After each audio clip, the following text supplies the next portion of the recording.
Ladies and gentlemen, tonight we are live and it is time for the start of the NASCAR Season 2023 edition. And today we have our first live commentary live stream of the year with the Busch Clash at the LA Memorial Coliseum. You can see the live leaderboard on the channel here today with all race statistics, lap times, etc. When the cautions come out, every lead change, who leads in the race, and obviously the lap counter at the top of the screen as well. We commentated the heat races and the last chance qualifying races, which set the starting lineup for tonight's main event, which will be 150 laps, a very short race around a quarter-mile makeshift bull ring short track inside a football stadium, and it is the second inaugural Busch Clash at the Coliseum here today. We'll see if defending winner Joey Logano could go back-to-back in this one. He's going to be starting fairly deep in the field in the 17th place position. We had 5 drivers in each heat race advance their way in, and then 3 different drivers in the LCQ. There were 2 of which, and a provisional spot to the highest points finisher from last year that did not race their way in through the heats or the LCQ. That makes up the 27-man field for tonight's race, and it is going to be fun to watch. Be sure to hit the like button, subscribe for more daily NASCAR content as we get into tonight's live race commentary coverage. Again, the second straight Busch Clash. Of course, last year it was on a Sunday afternoon. This year it'll be under the lights in the LA night, and we'll get to see this track under the lights just as we did for qualifying last night, for those of you that might have watched that as well. NASCAR Cup Series 2311 Racing, Santiago Kid, first down in the chat below. Thanks for tuning in. I appreciate you guys tuning in. Last year, these live commentary streams popped off unlike what I could believe they could have in our first year of doing so. We're bringing them back here for year 2, of course. This channel was started because I wanted to become a commentator in the sport of NASCAR. So, never really going to take any sort of classes or school. This is kind of my first foot in the door. That's when we started the YouTube channel. And I appreciate the support you guys have given me all the way throughout last season. And I can't wait to get this season started back up. We will be doing live commentary for the Truck, Xfinity, and Cup races. Last year was just the Cup, and then if they raced on a Friday night, I was able to get an Xfinity and an off-truck race. But I do have a new work schedule coming up soon. So, with that being the case, we will be able to do commentary for the truck races on Friday nights and Xfinity races on Saturdays and Saturday nights throughout the course of the season as well. So I can't wait for that one. And then the races I'm going to in person this year, just as I did last year. Race highlight videos from the grandstands. Other videos at the track will be planned as well. Those took off with great success last year as well. And appreciate you guys, of course, coming back here for this one. This is going to be a lot of fun, and it all starts tonight with the Clash at the Coliseum. Any driver interviews, just like last season, you guys will get to listen in both during the race, maybe before the race when they queue up the radio of a particular driver in the field. We do have to kind of cover what went on in the racing action earlier on today while we are waiting for this race to get underway. You guys will get to listen in to the national anthem and that stuff as well as usual. Also, but starting off, you have the top 4 drivers in the field for the starting lineup of this race, all based off the heat winners. Eric Almirola won heat race number 1, so he'll be starting on the pole for tonight's race overall. Martin Truex Jr., who might have had the fastest car through the heat races, won heat 2. Denny Hamlin wins heat 3, and William Byron led all 25 laps. It was the only pole sitter in one of the heat races to win. He won heat race number 4. And then into the LCQ, we had some drivers that you wouldn't usually see starting deep in the field or that may have struggled in the heat races. Christopher Bell, Chase Elliott was having to race his way in. Even Austin Cindric, who made the playoffs last year as a rookie, had to try to race his way in. Some notable drivers also outside of them, like Ty Gibbs, ended up having to race his way in as well. Regan Smith actually standing with Bubba Wallace, so here's the first interview of the season. Story though, this race car very fast all weekend long. You start 8th. Do you have enough to pass 7 of these guys? I really do. We passed, 2 or 3 in the heat, and man, our DoorDash Toyota Camry is night and day difference from last year. We were at that end of the field, which is not the right end to be. We're close to the front, excited for tonight. The vibe is really cool here, so just taking it all in and trying to enjoy the moment. Enjoy the moment, Bubba. Jamie, he's been smiling all weekend long. Jamie Little standing in with Daniel Suarez also. Driver introductions. What does it mean to you, Daniel, to be racing here in Los Angeles, knowing how many fans you have here? It feels like home. Honestly, Jamie, it really feels like home. I don't get to race in Mexico, so I think that this is as close as it gets, There is so many Hispanics here. I see a lot of Mexican flags around the track and so much support. So just feel very, very fortunate to be here and to be the one that represents all of them. And hopefully I can put a good show for every single one of those guys that are supporting me out there. All right, best of luck to you. Thank you, Jamie. Mike? Thanks, Jamie. Jimmy, can you stick around and watch some of the race with us? Yeah, you got it. Sounds like they'll be cutting a commercial here.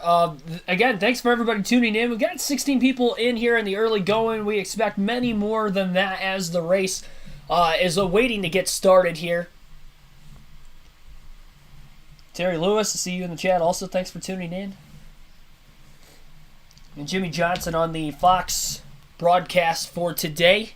Not in the booth. Tony Stewart is actually the guest analyst in the booth. And the race is on the big Fox channel, so your local Fox affiliate for those of you wondering tonight as well. We'll go through the starting lineup of today's race while we're waiting during this commercial break. So we went through the first finishers, or the heat race winners, I should say, that will be starting up to the front, but we'll go all the way through the field in order here. You got Eric Almirola and Martin Truex Jr. lining up in row number 1 with Almirola on the pole. Both of these two drivers were winless in 2022, trying to kick off the 2023 season with a bang and getting a win in this exhibition race tonight.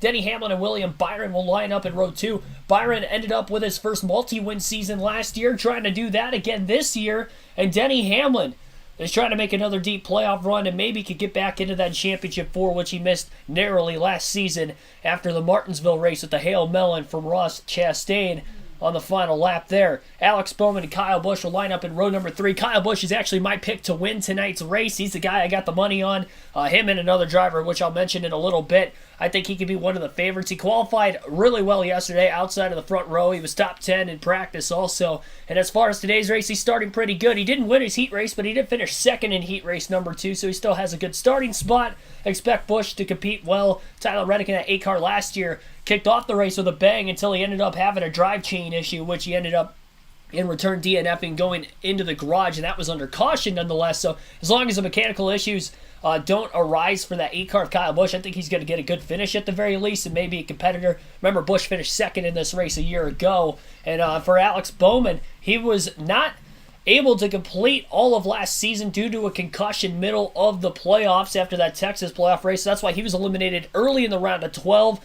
He's coming back and better, hopefully, this year. Can stay healthy. He's at 100% to start the season, and he's got a good starting spot after he, too, finished second in his heat race earlier today. Chase Briscoe and Bubba Wallace will line up in row 4. You just heard from Wallace. He ended up getting his second Career Cup win last year, late in the season at Kansas. Really turned it on in the second half of the year. If he gets a better start to this year, could maybe make a push for the playoffs. He's got a new teammate of Tyler Reddick, which I'll mention here in a little bit.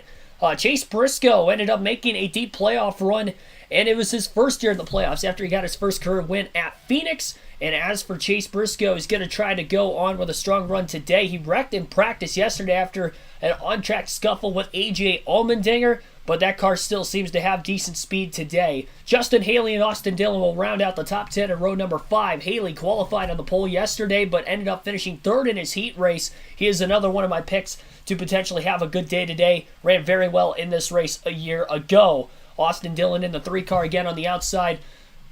We got the national anthem, I guess, about to go on behind us, so I will play that. Commercial break wasn't quite as long as I thought it would be, so here is this for you guys. Pastor of Church Home, Judah Smith.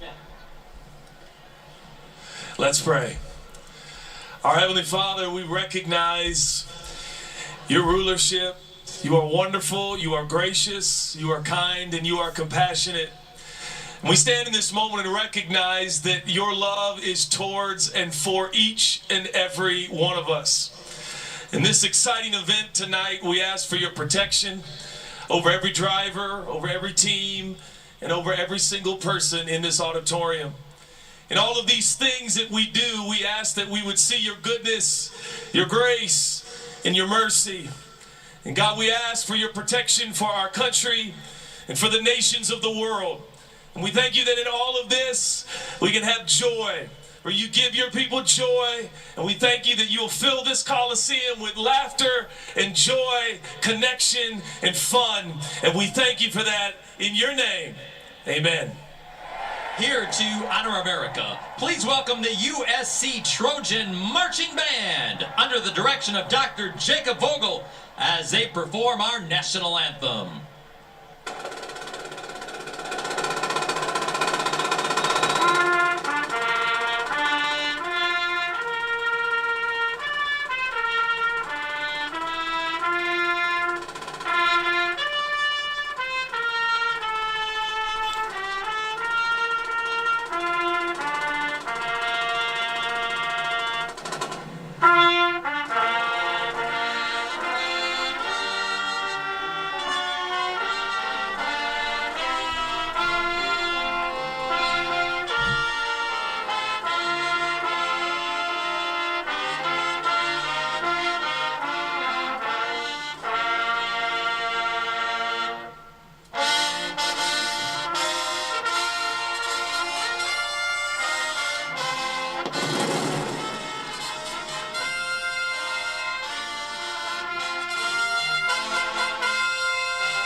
This is the 75th anniversary of NASCAR's existence at the start of this season, and it is the 100th anniversary of the LA Memorial Coliseum being built.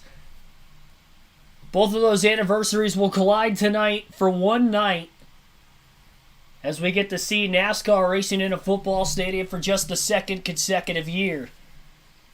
We'll finish out going through the starting lineup. Tyler Reddick and Ross Chastain will line up in row number 6. And I was mentioning right as we were cutting to the national anthem that Tyler Reddick is in a new car for a new team, swapping over from RCR to Toyota at 2311 Racing.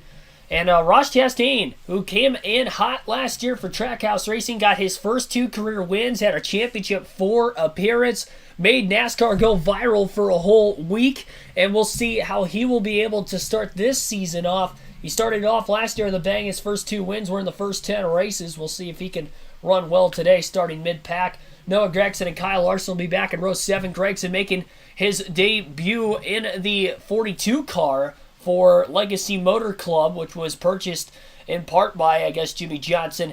Of course, Richard Petty still a part-time owner in that team. Maury Gallagher as well, creating this organization, or at least expanding it throughout this year. We'll actually see Jimmy Johnson run in a few races this season. He's scheduled to run the Daytona 500 for his first race in the 84 car in just a couple of weeks. And as far as Gragson goes, again, he is making his rookie season debut. He did run part-time last year for Colleague Racing, and some starts in the Beard Family 62 car as well.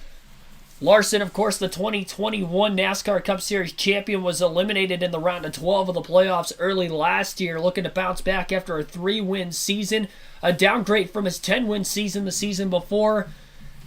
Ran pretty good in the heat race, but ended up falling back on the long run. We'll see if he can get a little bit better of a pacing on the long run in today's race, if we have any. Ryan Blaney, Ryan Preece, a couple of Ryans in row number 8 for today's race. Blaney, who actually started dead last in his heat race, was able to finish in 4th to get that 15th starting spot today. And Ryan Preece making his debut in the 41 car for Stewart-Haas Racing in replacement for Cole Custer, who was in that car the last 3 seasons. Custer demoted back down to the Xfinity Series full-time for this year. Joey Logano and Kevin Harvick will line up in row number 9. Harvick, by a nose, was able to beat Chase Elliott for that final transfer spot to finish 5th in his heat race. And for Joey Logano, he's the defending winner of this race and the defending champion in 2022 in the NASCAR Cup Series, looking to go for a second title. Nobody has won back-to-back championships since Jimmy Johnson won 5 in a row from 2006 to 2010. In row number 10, it'll be Daniel Suarez and Eric Jones, who also raced their way in through the final transfer spots in their heat race. Jones in his second year in the famed 43 car, and Suarez in his third year at Trackhouse Racing, second since the expansion of being a 2-car team. Michael McDowell and Chase Elliott will line up in row 6. These were the 2 drivers who won their LCQ races after having to race their way in through that 50-lap set of races earlier tonight. Christopher Bell and Ty Gibbs will line up behind those guys. They both finished second in their races. In the LCQ races specifically, they'll be back in row 12. Row 13 is going to be Todd Gilliland and AJ Allmendinger. They were the last chance qualifiers in the final spot, that third place position in that race. And then Austin Cindric, who gets the provisional, will bring up the rear of the field. He'll be starting last in 27 tonight after getting the provisional for finishing highest in points last year of those that did not race their way in. Right in the ballpark, hardly adjusted at all on this race car. Went out, qualified third for tonight. So how aggressive is Denny willing to get to go to the front and win this clash, the first race of the season? He told me whatever it takes. This is going to be a good one, Regan Smith. Jimmy Eric Almirola last season wasn't even in the clash. He failed to qualify through the last chance qualifying race. This season, though, a completely different story for him. He will lead the field to green in his number 10 race car. This car, when I asked both he and crew chief Drew Blickensderfer separately, is extremely good. How good? They both told me that they did not show everything they had in the heat races that took place just a little while ago. Once he got the lead, Eric just throttled back a little bit and maintained the lead. He feels like there's still more left in this Smithfield car that he can go out there and get the job done tonight. Their biggest concern is going to be strictly how the track changes as the sun has gone down and it has cooled off. It's getting ready to get very exciting here. Some final notes from some of the pit road reporters. There won't be any live pit stops in today's race, but for the races going forward throughout the course of the season, as we did last year, we will have the live pit reports throughout. But with this race only being 150 laps and being split in 2 segments, 75 laps each, we'll have kind of like a halftime as you would see in other sports. We're actually going to have a halftime show. I can't play the music for copyright reasons, but Wiz Khalifa will be having a halftime performance at the LA Coliseum today. So there will be a break after lap 75, and then we'll finish up the final 75 laps after that concert after about a 15 to 20 minute, again, roughly halftime break.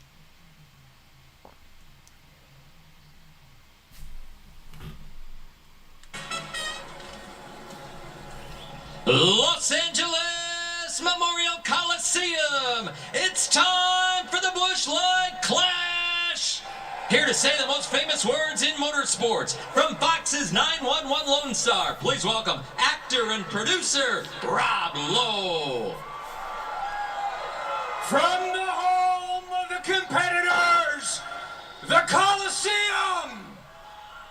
Drivers, start your engine!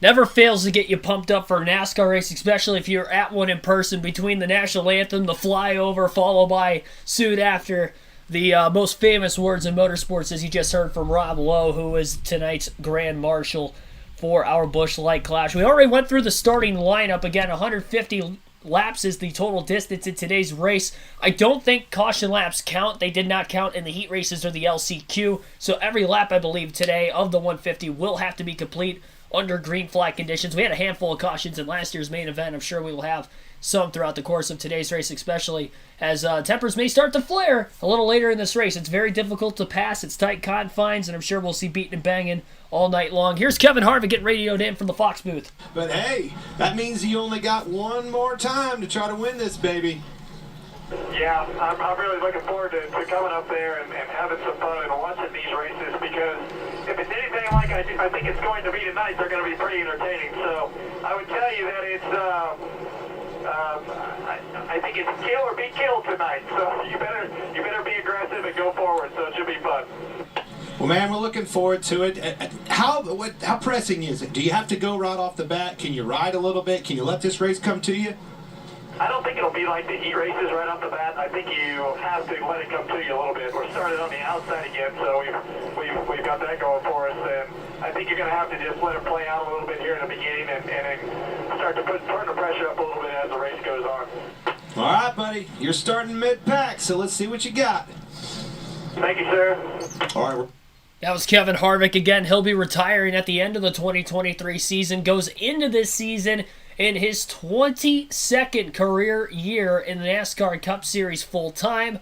And, of course, at the age of 47, one of the older drivers, I guess, to stick around. We haven't really seen anybody stick around at his age as long in the Cup Series since probably about Mark Martin in the early to mid-2000s before he retired. And even then, Martin was racing part-time really the last handful of years of his career, jumped around from various teams to do so. Pace car is rolling. The field will be rolling closely behind it now as they'll have a few pace laps and then we'll be going green for today's race.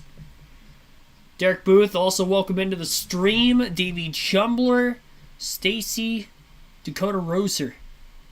Uncle Car Guy, also welcome in.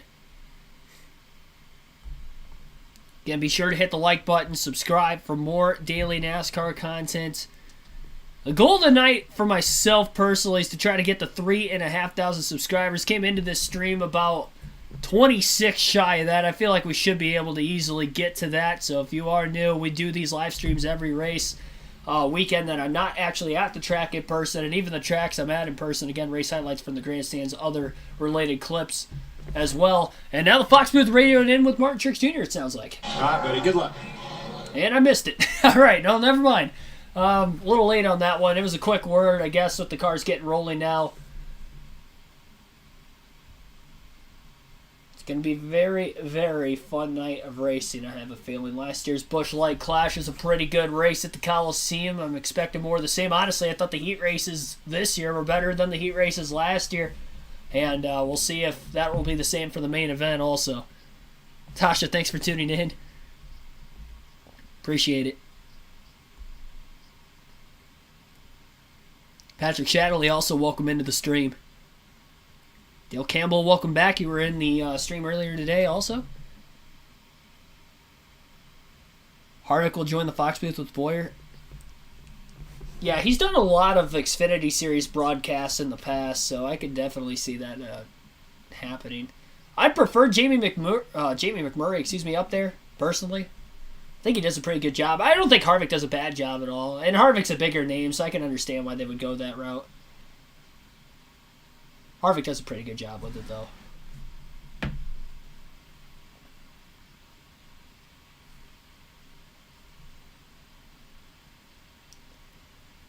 Two weeks from the Daytona 500, indeed. I can't wait.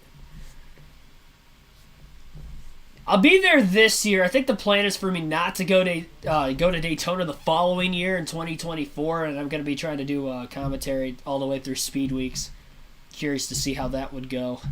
Smokey in the pot, thanks for tuning in. Remember you from a lot of the streams last year.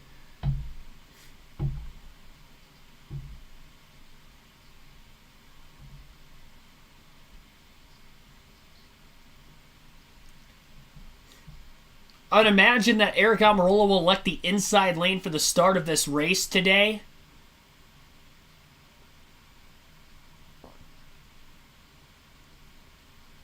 Christopher Bell, I believe, was the only driver in the heat races to elect the outside lane for a start or restarts. He pretty much did that every restart that race, and it cost him every time, and that's why he ended up having to race his way in through the LCQ.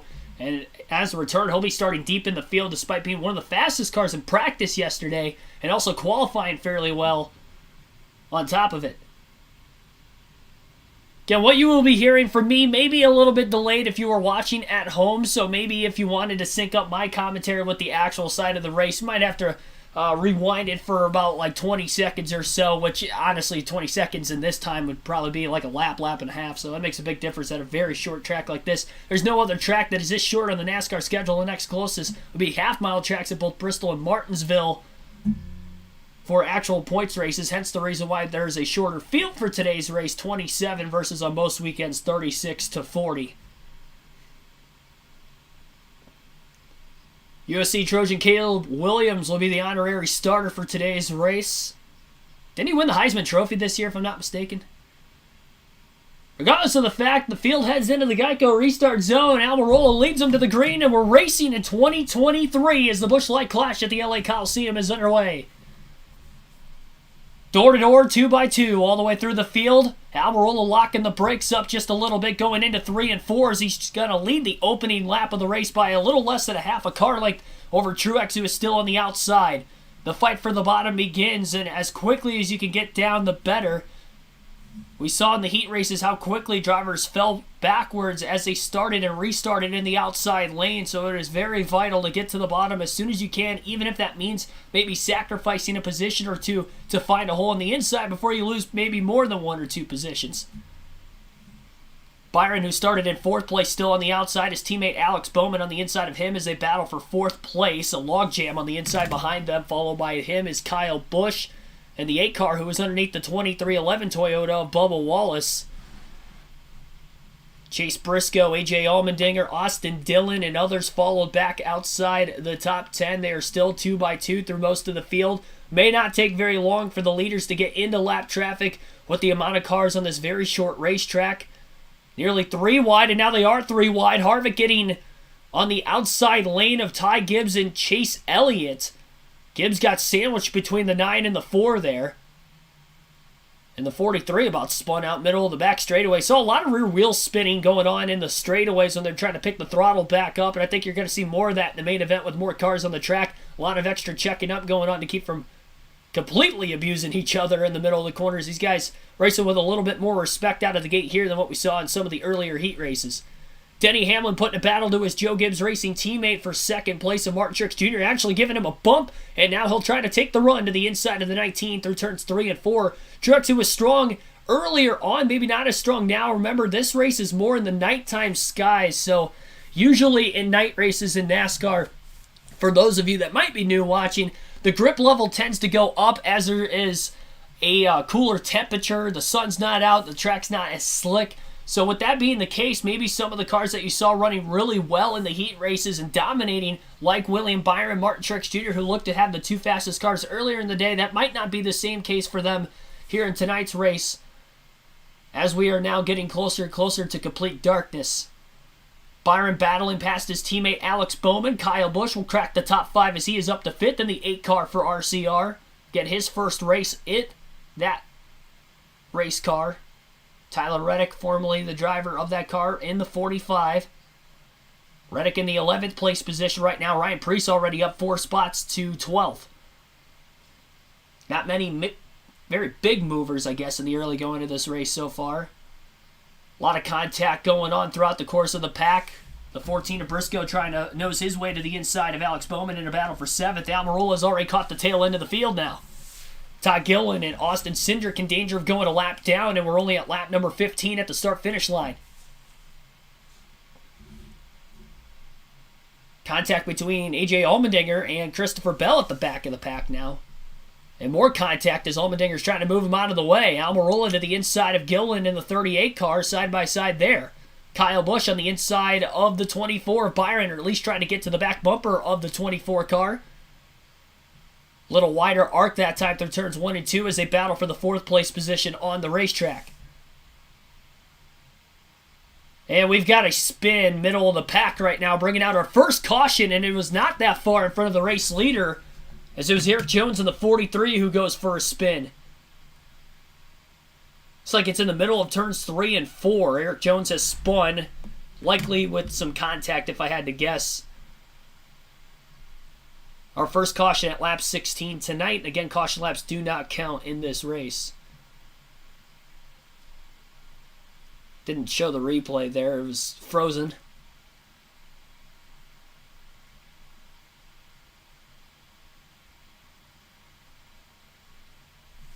Showing the replay now on my screen here. He had gotten into the car who was on his outside, who I think might have been Kevin Harvick, but there was definitely contact into that left rear corner panel from behind from Michael McDowell as well, bringing out an early yellow. 16 laps in. We got 40 people watching as of right now. Again, be sure to hit the like button, subscribe for more daily NASCAR content. We only have 20 likes on the stream, so be sure to hit the like button. Our goal tonight, I don't know what our goal is tonight. My original goal going into the night was going to be 200. I have no clue how this is... I mean, we'll get quite a few people in here by the end of the race. That's usually how it happens. The exhibition races don't really pull as much, though, viewership-wise for myself, so we'll see how this goes. We'll set the goal at 100 for right now. We'll set the goal for 100 likes. We get to 100, we'll try to go to 200.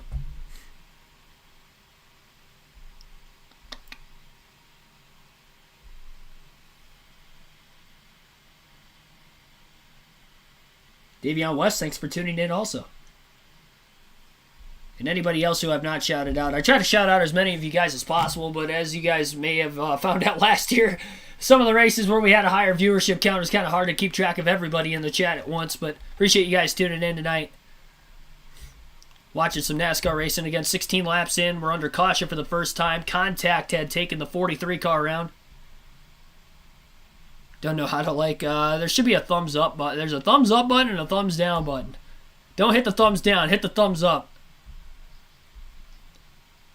If you're watching on a Roku TV or something of that nature, I think you have to go down with I actually have the remote, so you go down on the keypad, and then there should be an option for thumbs up, thumbs down. I don't think you can actually see the light counter on there, like you can if you were on your cellular device or laptop of that nature. Gonna have to teach you this stuff. I'll do the best explaining I possibly can.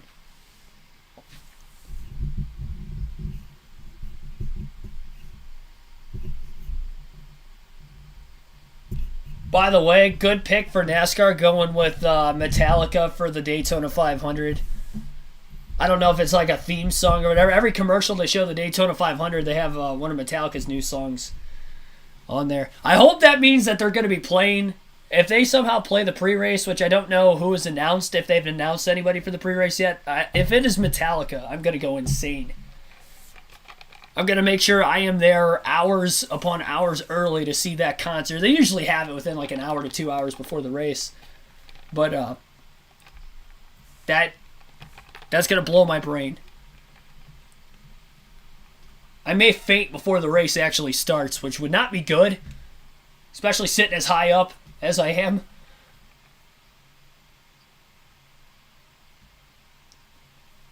Yeah, so it looked like Michael McDowell definitely carried it into the corner a little too hot. The 43 did really chop him down, though, also going into the corner, trying to make a move on Harvick. I'm going to assume that the 43 probably thought he was clear of Michael McDowell, so that might have been a driver error, might have been spotter error, but needless to say, I would say the fault was on the 43 team in that one. Even if Michael McDowell rolled out of the gas much sooner, the way he got crowded as quickly as he did, and the 4 car of Harvick being right there in front of both of them, didn't give each other a lot of space. Pace car is now back into the infield, so they'll be going green this time by. It'll be Eric Almirola and Denny Hamlin on the front row, and Almirola actually going to elect the outside. That did not work out well for Bell earlier, so this is going to be interesting how it's going to work for the 10 car here. Green flag back in the air. Busch almost got to the outside of the 10 as Almirola was slow to get going off the start. Busch on the outside of the second row. Alongside with the 19 car, Martin Truex Jr. down below, and Almirola locks up the front tires just a little bit, trying to keep pace, but Denny Hamlin in the 11 will lead his first lap of the day at the line by inches over Almirola. Byron is clear for 5th on Wallace. Good move by Wallace, though, to quickly get to the bottom in front of the 14 and the 3. He'll not lose too many more positions here, if any at all, for the next couple laps. Still 2x2, though, through the top 4 at the front of the field. Truex to the inside of the 10 car, potentially big stack up further back. Something happened off camera there. 3 wide, though, going into 3 and 4 right now as 42 of Noah Gragson has to back up. Gonna show a replay here. Looked like they were about 4 wide. That does not work here. Christopher Bell had about a half spin after contact with the 42 and the 22, and if it wasn't for Logano being on the inside of him, I think Bell probably would have went all the way around. Eric Almirola's lost a bunch of spots, though, during the course of that replay. Must have gotten shuffled out of the line because now he is outside the top 5, and it is Denny Hamlin all alone in the lead with his teammate Martin Truex Jr. and former teammate Kyle Busch now in 3rd behind him. 22 laps in. And currently the top 10 will look like this. You got Denny Hamlin. Oh, man, a lot of contact between Bowman and Almirola now as Almirola still fighting for the bottom. But anyway, the top 10 right now currently run Denny Hamlin with the lead, 1.4 seconds ahead of Martin Truex Jr., who is in second. Kyle Busch in third. William Byron in fourth. Fifth place is Bubba Wallace. Eric Almirola sixth. Alex Bowman seventh. Austin Dillon eighth. Tyler Reddick ninth. And Ryan Preece rounds out the top 10. And it looks like Ryan Blaney has gone around and damaged now onto the front of his car after Chase Elliott has compacted him.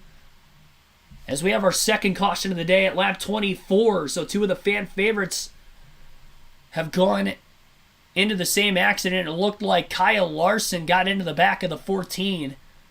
Ooh, Suarez got a piece of that too. Actually, I think Chase Elliott held up in time. It was the 99 who clobbered the 12 after Blaney had spun around. Suarez was 3 wide, so kind of had nowhere to go on the outside of that. A lot of damage to the front of the 12 car, and I'd assume the 99's got similar damage.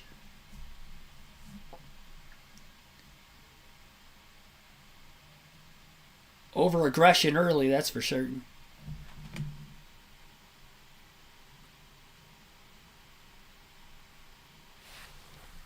Sorry for my voice being a little scratchier compared to normal too. I'm just getting over like some sort of like sinus congestion or whatever I had last night. For those of you that might have watched our NASCAR 22 stream, I was toughing it out as best as I could. It was definitely not my best performance, but today it's kind of taken my voice away from me a little bit. So if I sound a little different, that would be why. We're still bringing the energy as usual though.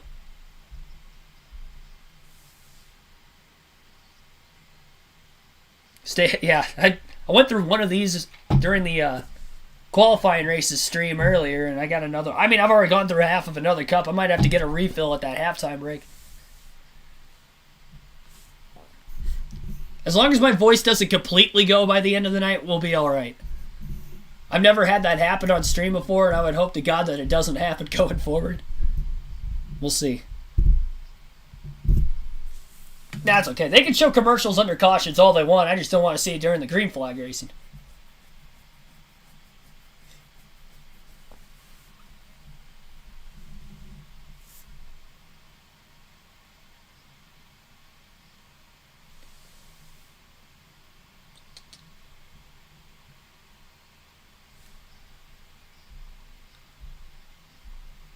Nah, it should be good. I don't think it's COVID.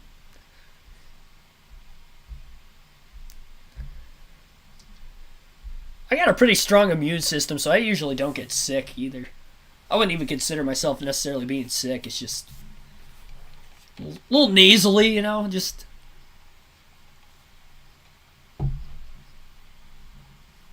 makes my voice sound a little raspier.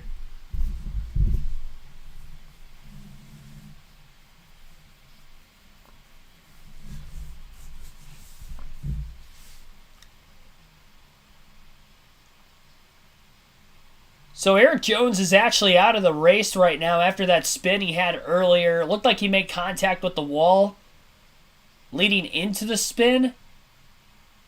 And as a result of that, I believe he had a toe link issue on the rear of his race car, which has caused him to go into the garage area, or the makeshift garage area, and they are working on that car right now. So he has scored 7 laps down. So, tough break for any 43 car fans out there. That his chances of winning are likely shot. Side, he didn't choose it. That was an accident. He's probably was warming up the tires, went by the choose cone on the outside. Man, what a costly error. Larry? Yeah, I'm with Drew Blickensurfer, Eric Almirola's crew chief. Sounds like there was some confusion on why you guys ended up on the outside on that tube. Yeah, down the backstretch, we came down the backstretch and they said 2 to go and never said choose. And we got right to the box, we heard choose, and we didn't know we were supposed to be choosing that lap. This lap, they just said 2 to go, you'll be choosing. So it was a little different wording. It caught us off guard.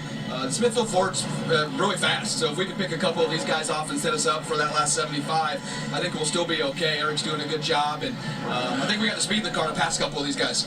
All right, sounds optimistic. Regan Smith. Well, there you go. Early in the race for Eric Jones to be standing in the infield right here. We saw Here's Eric Jones with Regan Smith. To the inside. Ultimately, just too late to react to it. I couldn't move over. I mean, I was clear on the straightaway, but obviously he really wanted the spot, and when we got spun out, I think we must have got hit in the right rear and it bent the toe link pretty bad. So I don't know, kind of is what it is. Michael's got me twice, pretty good now, which is frustrating, but go on. I think we had a decent car. We were kind of moving up there and felt good about it, but is what it is. It's a tough little place. It's easy to get in trouble like that, and we'll move on with the Allegiant Chevy to the 500 and hopefully go for a win. Thanks, Eric. Tough break for Eric. They showed the replay of that once again. It looked like he broke the toe link, not because of making contact with the wall, but the right rear tire specifically hit the back bumper of Harvick's car, who was on the outside of all that. And that seemed to have hit right on top of pretty much right on the wheel and caused the toe link issue to end up taking place there. All right, so they'll be heading to green this time. It'll be Hamlin and Busch on the front row, with Hamlin on the inside lane, the preferred lane on the restart. Green flag back in the air at the Coliseum, and Hamlin using up the 8 just a little bit, trying to pull clear. Kyle Busch is not able to get back to the bottom. It still actually stays alongside Denny Hamlin. Hamlin will now clear at the start-finish line this time as he'll lead this lap. A lot of the Toyotas up at the front of the field. Bubba Wallace still in the top 5, is now up to 4th on the restart. No Fords inside the top 5. The highest running Ford right now is actually Eric Almirola in 7th. We saw the Fords run really well on the flatter, shorter tracks last season, but to start out of the gate this year doesn't seem to be the case, at least tonight. Saw a lot of them in the LCQs earlier on in the day, and therefore a lot of them will have to start deeper in the field in this main event tonight. We already saw Ryan Blaney go for a spin. I believe Blaney might be off the track as well, as he is a couple laps down scored on the racetrack right now. Kyle Busch still stuck on the outside after restarting outside of the front row, and he was initially in 3rd, but because Martin Truex Jr. elected to go to the bottom behind Hamlin, Busch decided to go to the outside lane for the restart when they got to the choose cone, so he could be on the front row, and that seems to have bitten him, because now all of a sudden he is still free-falling. He's back to 5th. His teammate Austin Dillon has just passed him. Bubba Wallace now slides into 3rd, so you have Toyotas running 1, 2, and 3, and then 2 RCR Chevrolets rounding out the top 5.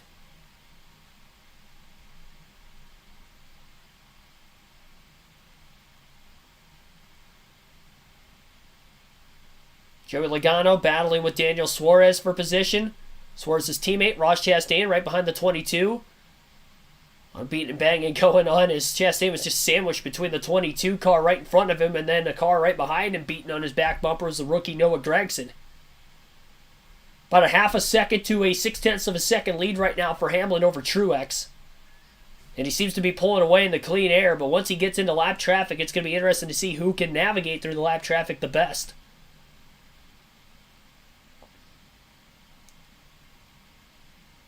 Justin Haley's really fallen backwards into the night. Currently in 18th after qualifying on the pole overall last night. And still started in the 9th place position for this race today, but he's already down 9 spots. Now he just picks up one of them back on Michael McDowell that last lap. Bumps him back up to 17th. Kyle Busch, even after falling back to 5th with restarting on the outside of the front row, is still pretty closely behind all the cars in front of him. He's only 1.8 seconds off the race lead. Busch so close to winning this race last year, led the most laps in the race, but was unable to get the win. Finished in 2nd after Logano got around him late, and Busch was unable to get back to him in the closing laps. So Blaney still scored 1 lap down. If we were to get a caution, he'd get the free passes of right now unless somebody else were to go a lap down. Chase Elliott is the last car in the lead lap at 25th currently. Lap 38 right now. Again, our break will be at lap 75, so we're halfway to the halfway point. Quarter of the way home already in tonight's race. Started not that long ago. At just over 10 minutes of total race time so far. Truex starting to slowly reel in Denny Hamlin as Hamlin gets closer to lap traffic.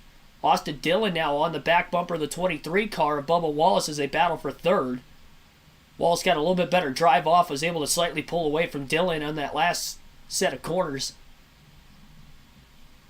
Tyler Reddick has cracked the top 10, is up to 8th place silently in the 45. Seen speeds out of the Toyota so far, and no surprise, I guess, that Reddick is moving forward also. Remember, Elliott has some damage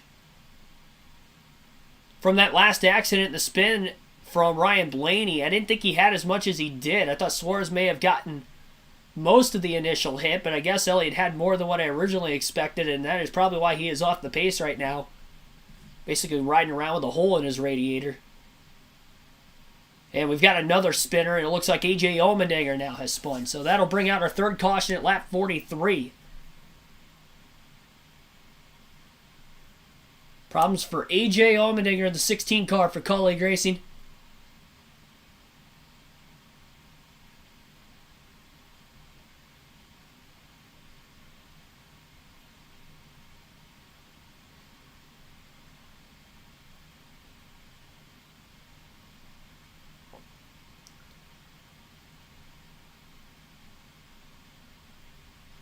Allmendinger was on the outside lane of lap car Ryan Blaney, who was on the bottom. The 38 car was side by side with somebody right behind him, and I don't know if maybe Gilliland got into the back of Allmendinger, which sent him around, or if AJ just overcooked it going into the corner on the outside lane and spun out himself. Whatever the case was, Allmendinger has spun.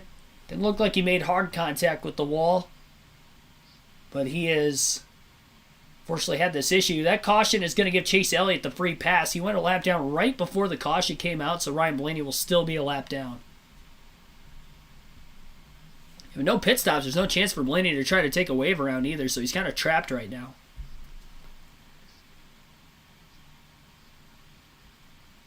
Going to be no passing at the Chicago street race.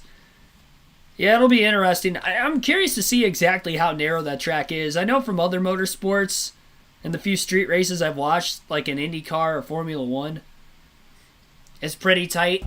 I will say with stock cars, though, I feel like they could, with them being able to lean on each other a little bit more, there might be more room for passing there than an open wheel where if you make contact, somebody's going airborne. More than likely.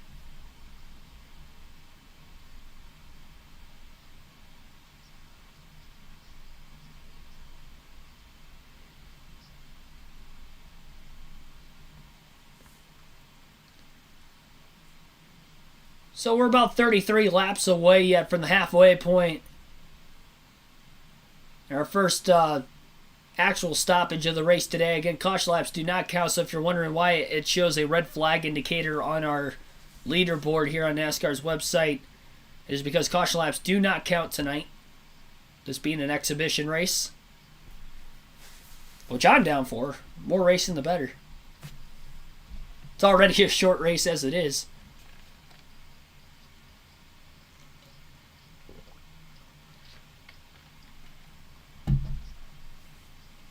Easy E Network, thanks for tuning back in.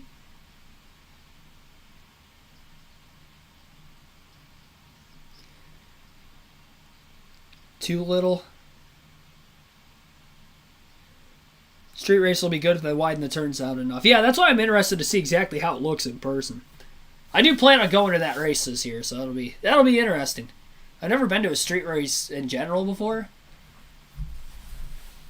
So seeing that with NASCAR is going to be interesting.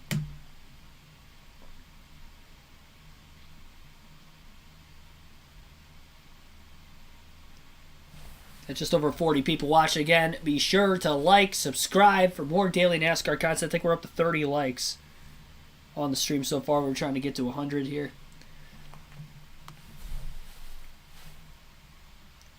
Currently, your top 10 as we're under our third caution of the race looks like this. You got Denny Hamlin in the lead, Bart Truex Jr. in second, Bubba Wallace third, Austin Dillon fourth, Kyle Busch in fifth, Eric Almirola, the pole sitters, in sixth, William Byron seventh, Tyler Reddick eighth, Alex Bowman ninth, and Ryan Preece is up to 10th.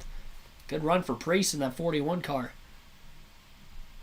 I think his modified racing background might be panning out for him on this very short racetrack here today, flat track as well. He ran fairly well in Rick Ware Racing Car, raced his way in last year through the LCQ, and this year in the LCQ he was able to advance with SHR. William Albright, thanks for tuning in. Gibbs hit Gillen, who hit Allmendinger. If that actually happened, that would explain why. Because it was tough to tell if the 38 was actually close enough from the camera angle I saw. And if he was close enough to actually make contact with the 16. I had no clue Gibbs was anywhere near the picture. Green flag back in the air. Hamlin again on the inside lane. Bubba Wallace quickly gets down to the bottom in second place. And now he moves the race leader out of the way. That's his owner. Don't forget about that. Denny Hamlin and Michael Jordan co-own 2311 Racing. I think the 19 got into the 23, which pushed him into the 11. Hamlin now is falling backwards as he is on the outside lane after restarting in the lead. Kyle Busch is going to get around him for fifth as they lean on each other on the front straightaway. And Hamlin not going to be able to get to the bottom there either. His other car, Tyler Reddick, is there. And now Bubba Wallace leads for the first time in the race. He's the third different leader in this one. Hamlin led for 26 laps prior to getting bumped and ran on out of the way. Byron up to third, by the way, as well. Kyle Busch again back in the top 5. Reddick up to 6th, one of the biggest movers of this race so far. Denny Hamlin still going backwards on the outside lane as Priest gets around him for 8th. 7th, rather. Bowman will get around him for 8th. Larson can't get underneath either with Larson there, and Hamlin's in danger of going outside the top 10. Pole sitter Almirola is already outside the top 10 in 11th. It's a chain reaction of events which sent Hamlin back. I think Truex got into the back of the 23, which launched him into the 11. He went up the track and has been stuck on the outside ever since. He's got the defending winner of this race, Joey Logano, underneath him as they battle for 10th place. Larson is clear. Hamlin overcooks the corner on the outside lane, and he is really struggling now. Finally gets to the bottom right behind the 14 of Chase Briscoe, and that is going to move Denny Hamlin from first place on the restart all the way back to 12th, and we only have about 25 laps to go until our halfway break. A little leanage going on between Cindric and Gibbs. I was told towards the end of the season last year to make my own vocabulary, so leanage is a new word in the Keegan Schneider dictionary. Saw a little bit of that leanage between Gibbs and Cindric towards the tail end of the field right now. They're battling for 20th. Gibbs still on the outside. Harvick will get by him now. Got 24 cars on the lead lap. Wallace continues to lead over Truex by about 0.6 of a second right now.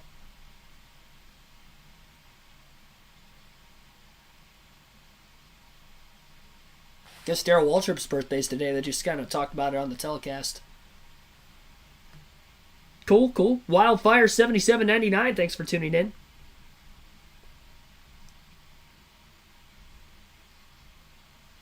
Fox 17 is a local affiliate.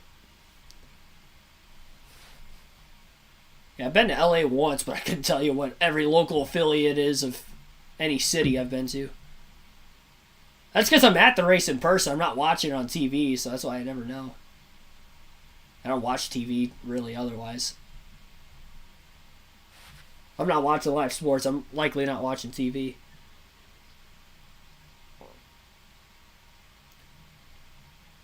Eric Almirola has fallen all the way back to 18th place. Justin Haley, Christopher Bell have recently just gotten around him. Michael McDowell now on the inside of the 10 as well. That is a tough break for Eric Almirola after starting first and winning his heat race earlier today.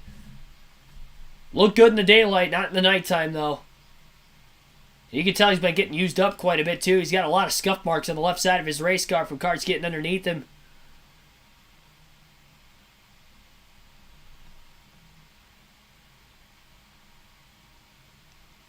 Like I said, script bubble. Yeah, every sport's just scripted now. Chase Elliott's just gone a lap down. Again, he is riding around with severe damage after a little bit of contact between himself and Ryan Blaney during the second caution of the race. We've had 3 cautions for incidents so far. Almirola's in danger of going a lap down here before long as well, and it's just amazing how quickly he has gone backwards in this one. These guys at the tail end of the lead lap not going to give the leaders much space to try to lap them.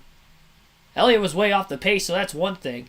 Austin Dillon now making a move underneath William Byron. Byron quickly was able to get down to the bottom lane, though, before Kyle Busch could get underneath him and force the 24 to stay on the outside.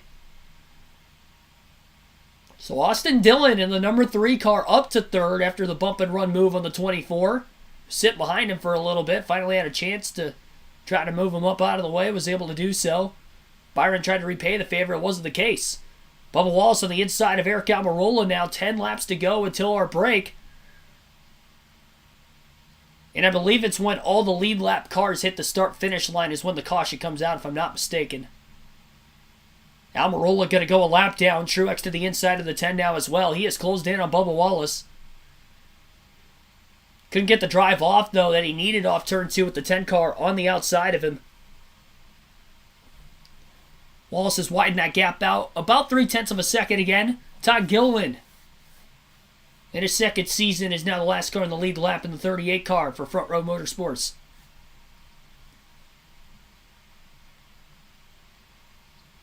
Now 7 more laps until the break. Make that 6 as Wallace crosses the start-finish line once again to get lap 70. About a car length and a half difference right now between the 38 and the 23. The 38, again, is the last car in the lead lap.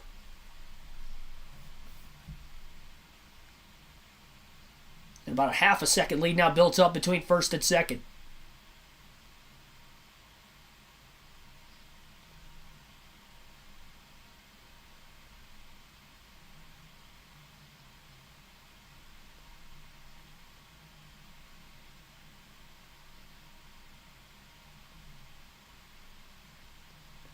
Truex is able to close that gap a little bit the last couple laps, down to 0.4 of a second now. He's still sitting about 2 car lengths behind him in the middle of the corner, though.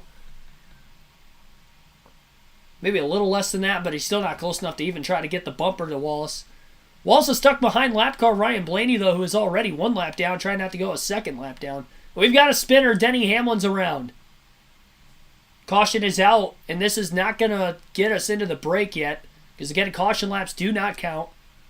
Denny Hamlin has spun off of turn 2, and it might have been contact from Ross Chastain, which, if those of you that are either new to NASCAR or don't know, Denny Hamlin and Ross Chastain had quite a bit of an ongoing feud throughout the course of last season, probably the biggest rivalry throughout the course of last year. And there was contact between the 2 cars again, which sent Hamlin around.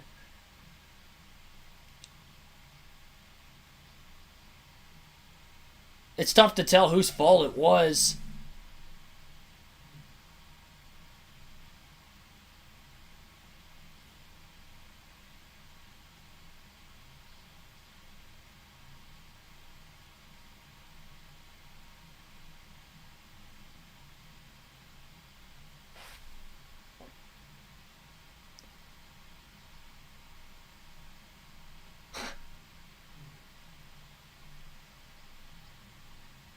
Denny Hamlin will remember this. What was he saying most of last year during like post-race interviews? Like anytime he was asked about like Ross Chastain or whatever, he said something about like, I can't remember what he said. Something about like the time will come. Something around that. Hamlin found his favorite driver, yeah. Second year in a row, too.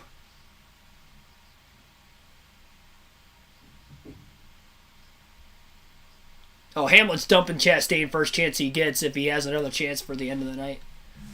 He's just going to send him to the moon.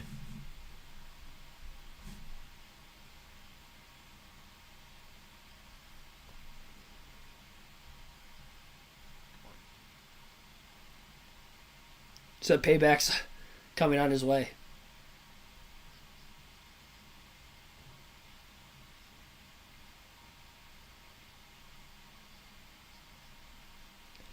Yeah, this is interesting to say the least. So this caution actually came out at lap 73, so we're going to have 2 laps before the halfway break on the restart because, again, caution laps do not count, so we're almost halfway. We'll go green. We'll have 2 laps. Quick little green-white checkered dash, and then we'll go from there. It's going to be interesting how aggressive this restart's going to be, knowing you only have to go 2 laps.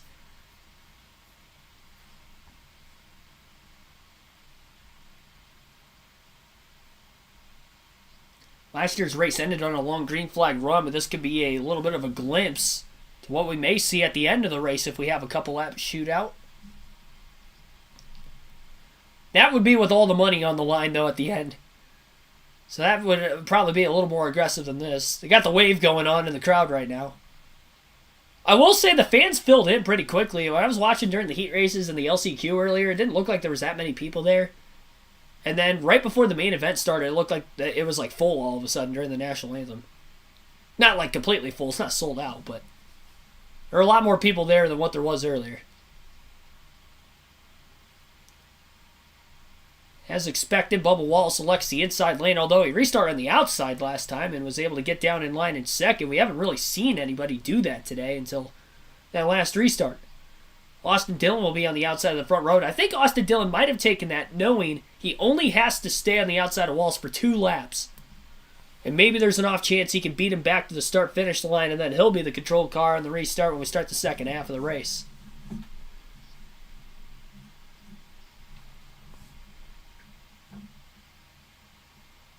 Lights are out on the pace car. They'll be going green this time by.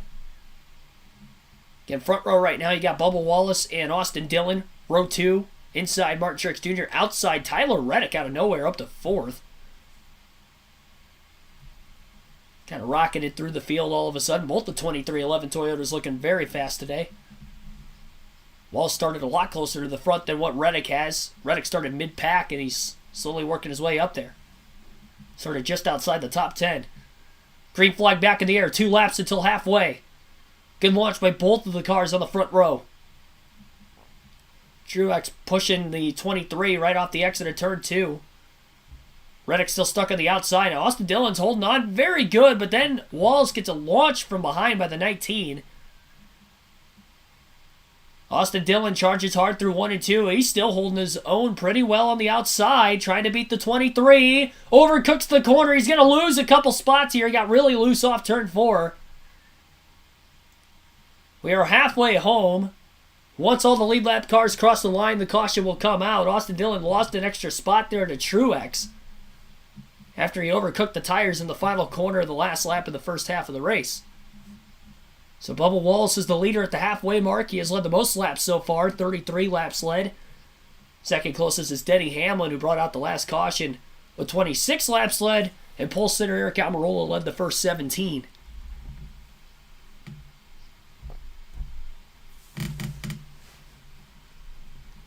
Hopefully Chastain chucks a watermelon at Hamlin. That's a little harsh.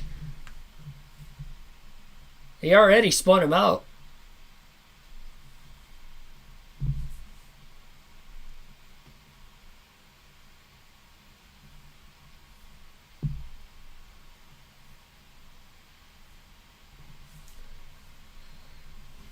So Wiz Khalifa going to have a little bit of a halftime show here during the LA Coliseum race. I will not be able to play any of the music for you guys. Whether you wanted to listen to it or not. Honestly thought Ice Cube put on a good performance last year. I'm more of a metalhead, so I don't really listen to rap at all, but there were a few songs of his that it was one of those things where it's like, oh, I didn't realize he was the artist of that specific song. Just stuff I've heard.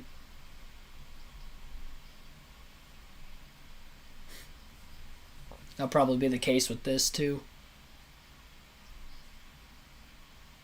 As long as the crowd is entertained by it, that's really all that matters. This really isn't for the viewers at home as much as it is the viewers in the grandstands. I'm sure there's some people that are actually in the stands because they bought a ticket to see Wiz Khalifa and they just happened to get a NASCAR race with it. So, I mean, it is an outreach to new fans. I don't blame them for trying this. We'll stay live all the way through this, obviously. I'm not going to end the live stream and then come back in like 10 minutes.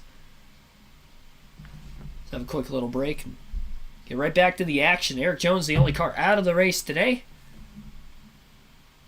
Got a couple cars a lap down. Almirola got the free pass with the Hamlin incident, and then Chase Elliott just got the free pass during the first half end here, being the first car a lap down. Metallica. I mean, they're from LA, or well, not from LA, but they're from, I think they're from San Fran, actually. But they're from the Bay Area, you know, like that would, I'd be down for that. They need to get Metallica on the Super Bowl halftime show. That's what they need to do. How is Metallica, literally the biggest metal band of all time, not played a Super Bowl halftime show, like, ever?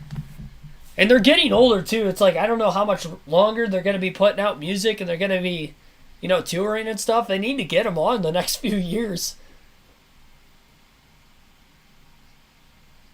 I think they're in their mid to late 50s. After so long, I mean, they're going to get so old that James Hetfield is just literally not going to be able to play Master of Puppets anymore. Like, it's just not going to happen. I feel like the longevity in that style of music isn't as it isn't there like it is with like pop artists and stuff. You can only play so fast for so long before arthritis starts to kick in or something.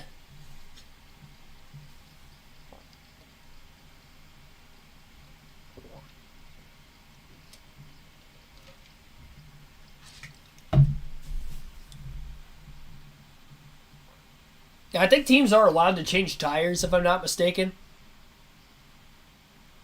And I think they have like a 5-minute like period where they're actually able to make some adjustments too. That's the only time they can make adjustments today. Maybe it's not even a 5-minute period. Maybe it's like the whole time.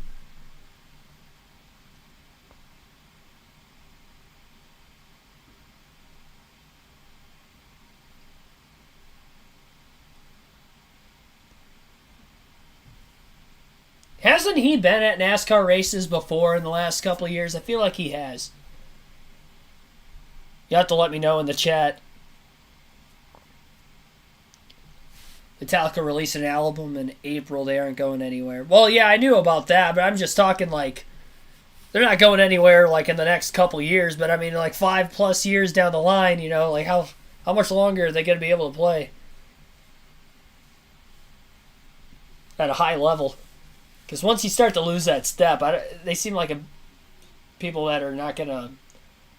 They're gonna stop touring once they lose that step. Andre Lillis, thanks for tuning in. Lillis, hopefully I said your name correctly either time. There is somebody dressed like a Trojan warrior in the grandstands.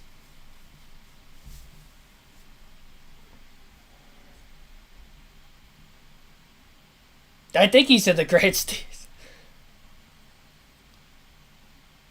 Is it the... Oh, hang on. It might be the USC Trojan mascot.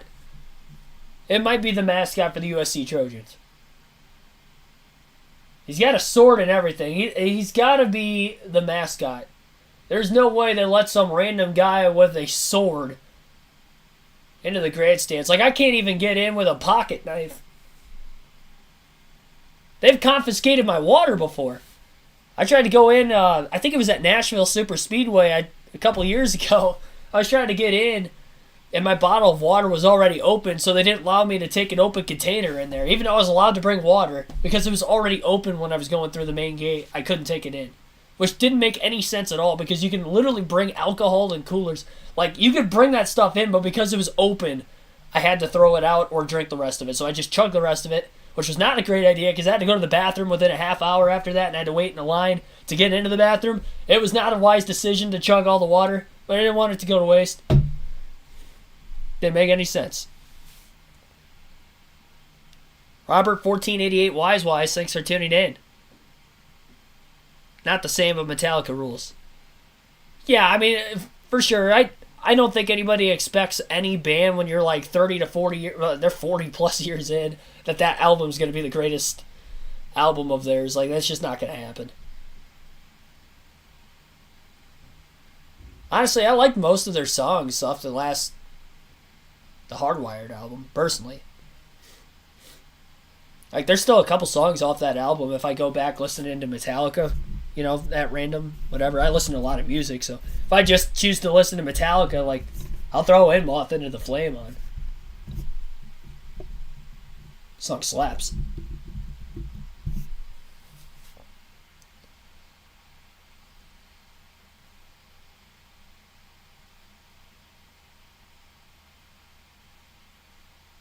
NASCAR boat style to Hawaii?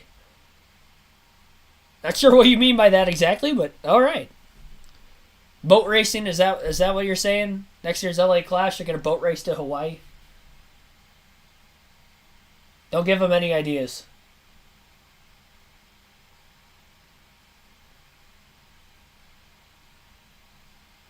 By the way, that USC Trojan guy has not flinched. Like, he has not moved. I also want to know why he's next to people with the sword. You would think he'd have to be away from people. Like, there is literally a lady on her phone standing right behind the guy with the sword. Like, what if he just, like, turned, like, oh, I gotta go to the bathroom or something, and she just gets a sword right in the hip? Oh, it's a camera person. But that maybe explains it a little. I didn't realize she had the... There's a couple of shirtless dudes in the crowd. They are pumped about Wiz Khalifa. This is a scene. We've got a man with a sword.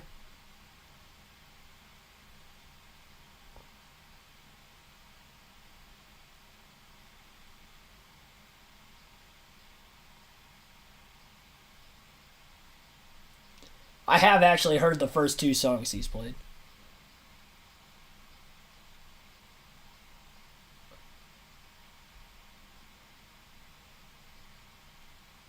I don't know this one. I don't know this one. I just don't listen to this stuff, so I don't know. I'm out of touch. Losing touch with reality very quickly here.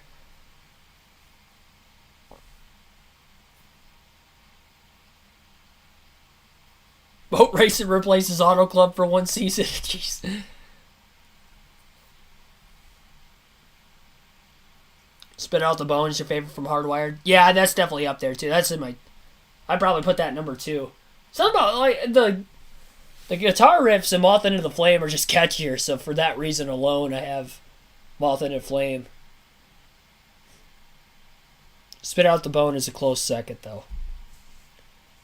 And as heavy of music as I listen to, you would think, like, my liking would go more towards Spit Out the Bone, but that's not the case.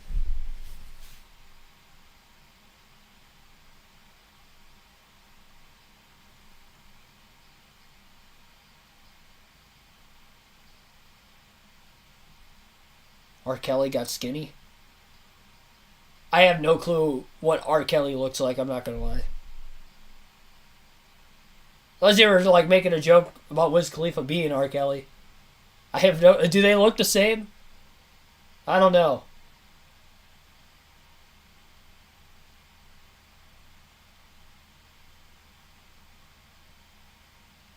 Yeah, I don't know this. I apologize to anybody if you thought I was going to sing along to this.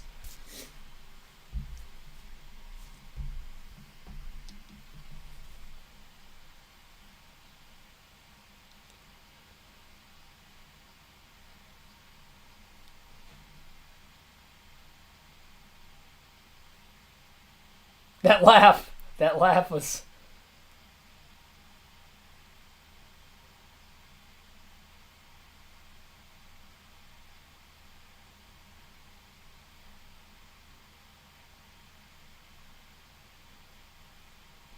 You know, I don't really think about this. I didn't think about it too much last year, but, I mean, this is a college football stadium, so I didn't really realize the amount of, like, younger people that are probably at this race compared to most NASCAR races. So I feel like this would probably trend more to them. That makes sense. I don't diss them for trying this. Again, it's an exhibition race at the end of the day. I mean, we've seen breaks during all-star races before anyway. You might as well fit a concert in and it fills up that gap time instead of having you know, the commentators talk about the same stuff that they were talking about during the green flag action during the caution. A race break. And they'll still probably have a race break after this. Right before they go green.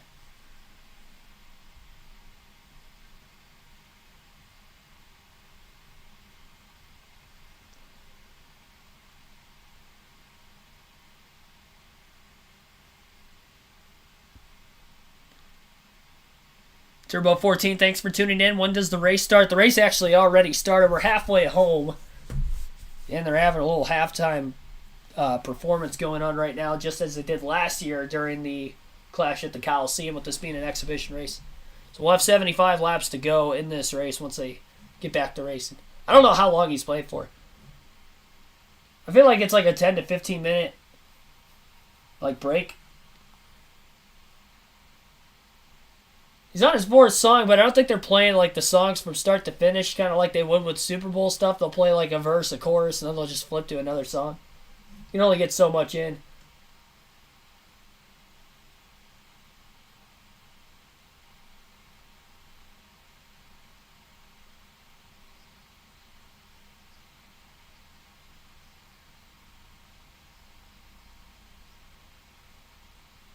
It sounds like that's it.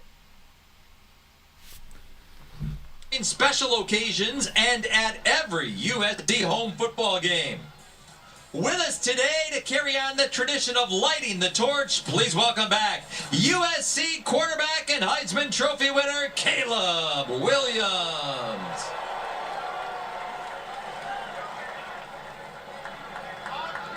Yeah, I don't know what's going on right now, but have a torch lighting. NASCAR meets Olympics. Here to present Caleb with the iconic sword. Oh, that's why the Trojan's there. Okay. Drum major Jacobo Herrera. You gotta be careful with that sword. Whoa, whoa, whoa! Just put his hand on the sword. He might have cut himself. He didn't actually light the torch, though. I don't understand. He just pointed the sword at the. Oh, wow! Yeah, the fireworks.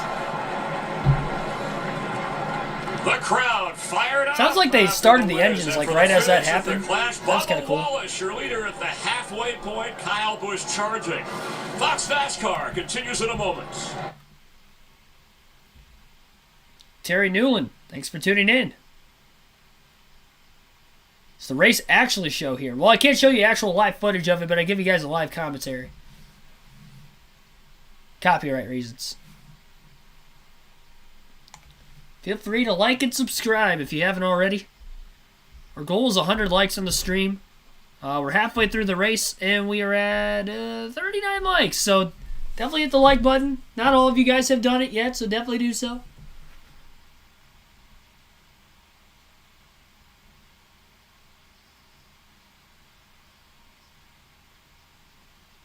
Long Pig Chef, thanks for tuning in. Kyle Busch going to win. He was my prediction pre-race.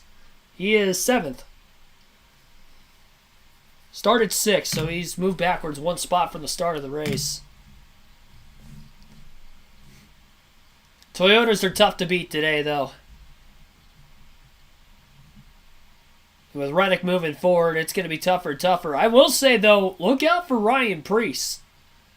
Out of nowhere, he is up to 6th.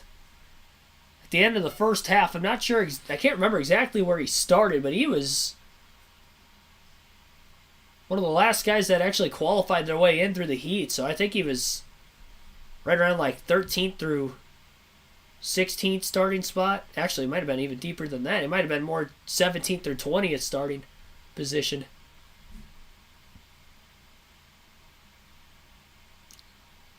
Sword is I would imagine most swords are extremely sharp.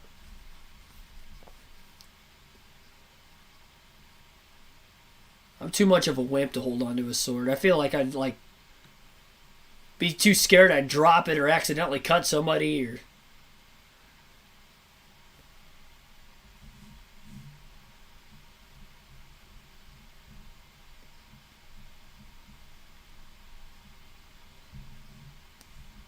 he's on Bubba Wallace. He looks really quick right now. He's led the most laps so far. Seen a lot more movement throughout the field, though, than what we did in last year's race.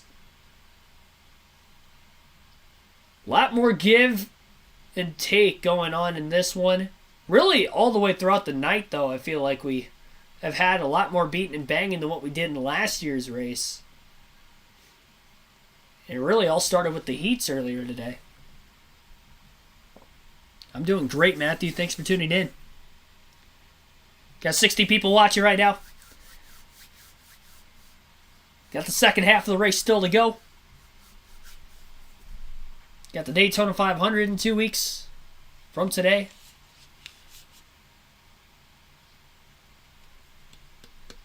Next live commentary live stream will be the Xfinity Series race at Auto Club, which would be the second race weekend for points races this season. That is because I will be at Daytona in a couple weeks.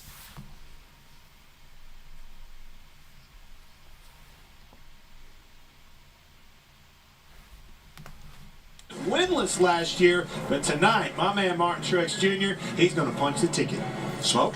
Hey, I'm going with the 23 car. You got to take the leader. Bubba Wallace has done an awesome job, led the last 33 laps, and this track is his style of racetrack. He's been smooth all weekend. Well, Austin Dillon finished third in this race last year. Had a blast doing it. Can he improve that a number or two, or does he end up with his car number for his finish position? We'll see. Those are your current one bank ones to watch. It's funny how we all pick the cars that are the obvious. Shine right up front, 1, 2, 3. But I'm telling you, now it's time to reset. We've had these guys, they've made adjustments, they've talked, they've watched. I think you're going to see somebody surprise you as well in this second half. We had 4 caution flags in the first half of this race. Last year, we ran the last 60-some laps caution-free under green. I don't see that happening tonight. I would bet a lot of money that it's not going to be that way again. Well, we'll find out. They'll be going green very, very shortly. I think this time by, they'll be getting the 1-to-go signal. Alright, went to the choose cone the lap before. Bubba Wallace on the inside of row 1. Austin Dillon going to try the outside for the second straight restart for row 1. Held on for about a lap and a half, and then he overdrove 3 and 4. Coming to the, I guess technically the checkered flag in the first segment. Daniel Powers, thanks for tuning back in.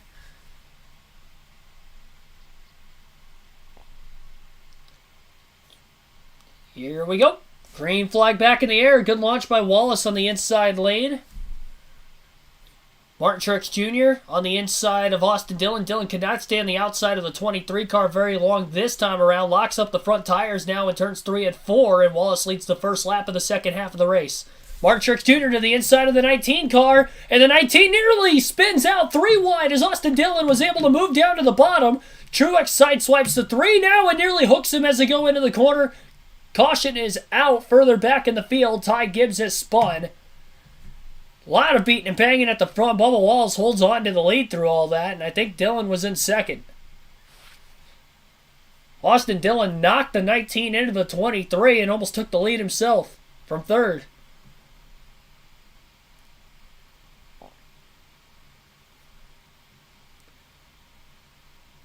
It's because I'm not actually watching the race on like cable. It's on a streaming platform, so there's a little bit of a delay there. There's also a delay, though, with YouTube.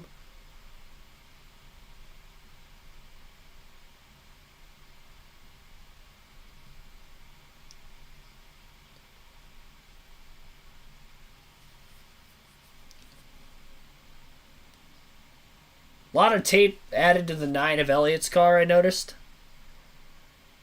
Ty Gibbs has spun after contact towards the back of the pack. Only 1 lap was completed after the start of the second half here.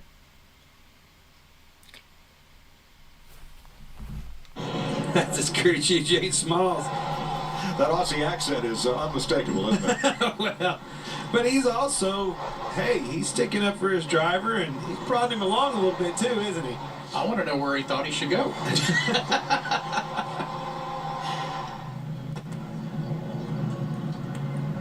Take no prisoners now. You heard Jimmy Johnson stand up here and say, it's take tonight. All right, A.J. Allmendinger will get the free pass. Regan?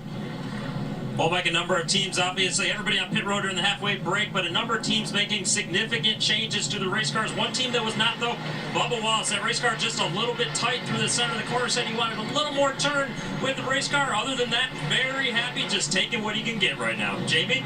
Oregon, the sport's most popular driver, Chase Elliott, has been in the back of the race since the beginning. They actually made adjustments all day long. Yesterday made the car a little bit better, but he got into Ryan Blaney, one of his best friends, and bashed in the nose of that race car. When they came in here, they tried to change it up. They added some wedge there to try to help their driver out, but right now, Elliott, the 9, back in 22nd.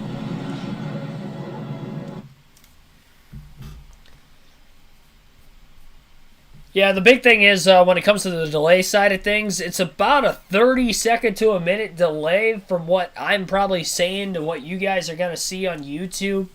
So if you're watching on TV, that's why there is a delay. And because this is a shorter racetrack, you know, a minute could be a few laps. Hence the reason we got 2 laps into the restart caution, and it might have been the case if you were watching at home.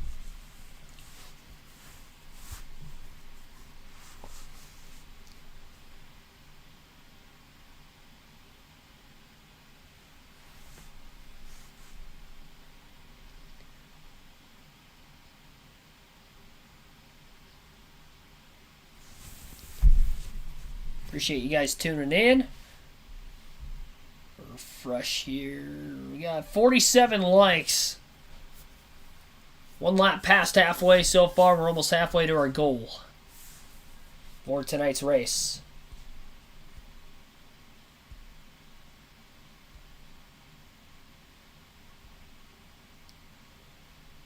One to go this time by at the start-finish line.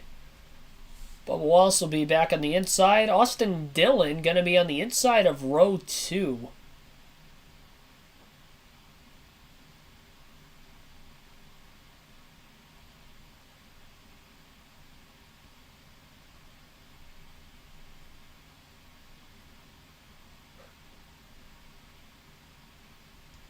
Well, we'll try it again. Our second restart of the second half of the race following our 5th caution for incident. Green flag back in the air. Austin Dillon getting a good launch. The 2311 Toyota will be clear of Martin Truex Jr. for the race lead off turn 2. Austin Dillon in third could not get to the inside. He gets a push from behind by Byron, who was getting pushed by Reddick, and I wouldn't doubt that Reddick was getting pushed by Kyle Busch and others behind him. Ryan Preece out of nowhere battles Austin Dillon and passes him on the outside. Truex locks the front tires up. He tries to move the 23 out of the way. Preece is not able to complete the pass on Dillon. He'll drop in line back behind him, and we have another caution. Kevin Harvick has spun.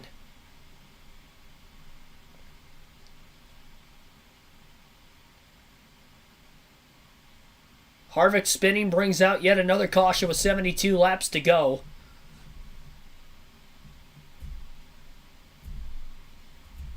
Thanks for that comment, Turbo.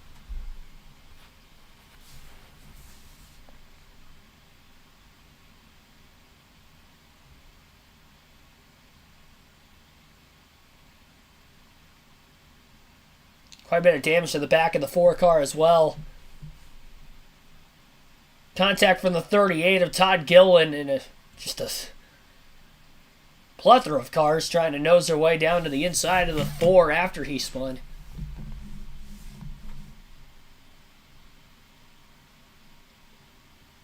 Ty Gibbs barely missing Harvick as well as Almirola.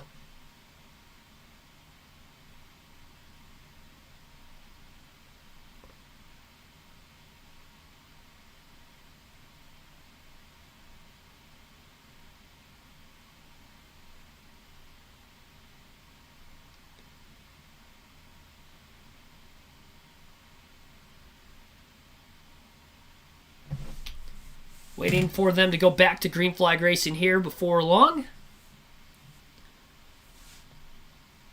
Looks like they'll be cutting to a commercial break as of right now. A little bit of cleanup. Some debris laying back on the racetrack after that spin from Harvick. Might have been a damage on his car from the 38. Not enough to knock him out of the race by any means. He'll still remain in.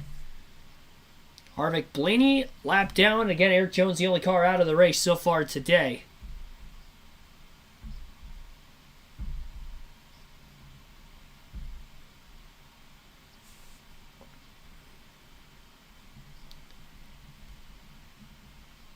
Take a quick rundown of the entire running order right now. You got Bubba Wallace in the race lead. Martin Truex Jr. is second. Austin Dillon third. Ryan Preece is fourth. William Byron fifth. Alex Bowman in sixth. Tyler Reddick seventh. Kyle Busch eighth. Joey Logano ninth. Kyle Larson is 10th. Chase Briscoe 11th. Ross Chastain 12th. Justin Haley back up to 13th. Daniel Suarez in 14th. Christopher Bell 15th. Michael McDowell 16th. Noah Gragson 17th. Denny Hamlin 18th, Austin Cindric 19th, and Todd Gillen is 20th. Ty Gibson 21st, Chase Elliott 22nd, Eric Almirola 23rd, AJ Allmendinger 24th. Ryan Blaney got the free pass with the caution. He is in 25th. And the last car in the lead lap, and then Harvick just went a lap down after being involved in that caution. And again, Eric Jones out of the race in 27th. Harvick scored 26th.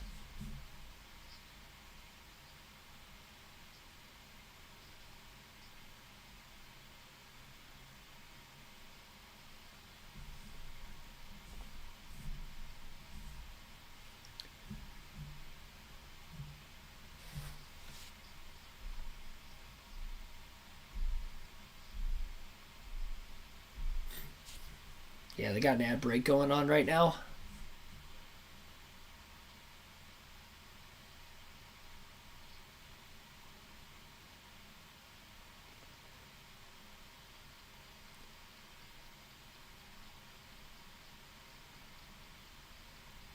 I incorporate ads every so often into these streams. I gotta get my revenue somehow, guys. That was the first one we've done, though. That'll be the last one.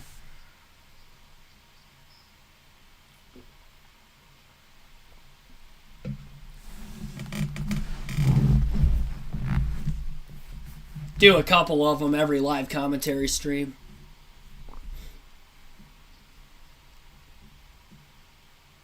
I don't have like a Patreon or anything of that nature right now, so that's kind of the... There's no like subscription service outside, third party. Feels like we've had more than 2 lead changes in today's race. 7 cautions so far in today's race. One of those is the halfway break. So 6 cautions for incident. They're lined up 2 by 2 and ready to go for the restart.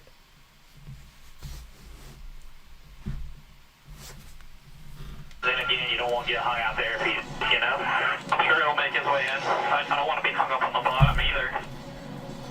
So Preece, who has... That was Ryan Preece talking with his crew chief on how exactly they wanted to choose their lanes for the upcoming restart or restarts. Being the outside of row 2. It's going to be interesting.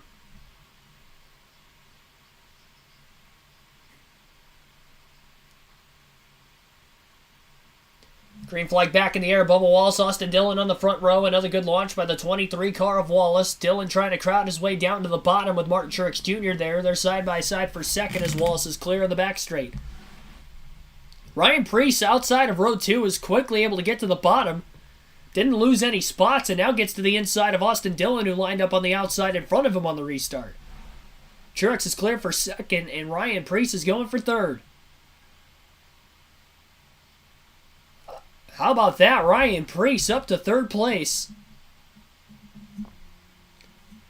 We give an underdog of the race to somebody in these races throughout the course of the season. And I've got to say right now, Ryan Preece is probably the underdog of the race as of right now. He now will cleanly get around Martin Truex Jr. for second. And Ryan Preece is a man on a mission right now as he's trying to run down Bubba Wallace. Truex stuck on the outside. A little bit of contact further back in the pack, it looked like, between Michael McDowell and Chase Elliott. We've got a caution for it. A couple cars getting together there, bringing out yet another caution. Cautions breeding cautions in the second half of this race all of a sudden. Ryan Blaney may have been involved as well. to get Harvick the free pass. They were 3 wide. And McDowell got spun as he was the car on the outside. Denny Hamlin just got body slammed by about 3 or 4 other cars. Trying to check up, he got ran into from behind and pushed into the 34 and then bounced into the 54 on the outside of him.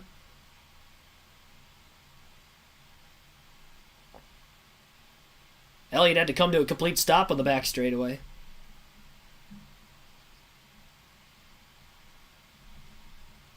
Patrick Ellison, thanks for tuning in.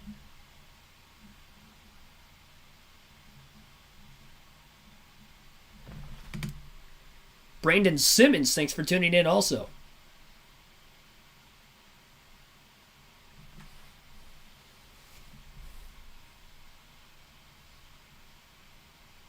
Had 3 cautions on the first 6 laps of the second half of this race.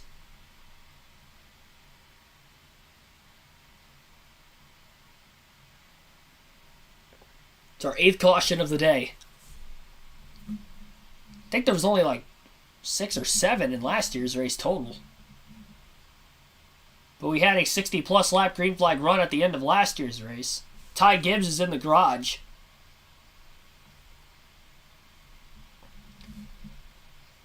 An issue maybe with the front suspension of the 54 car. Gibbs is out of the car. We get an interview from him, you guys will get to listen in.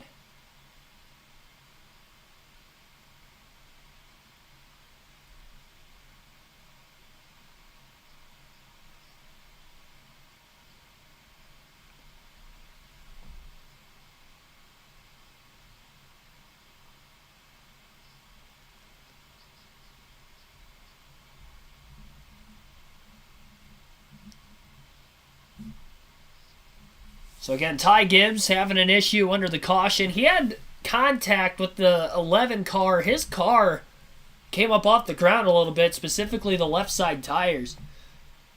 Came up off the ground and slammed back down. I wonder if that might have messed up the suspension in the left front. And they were going to work on that because the left front tire was off the car.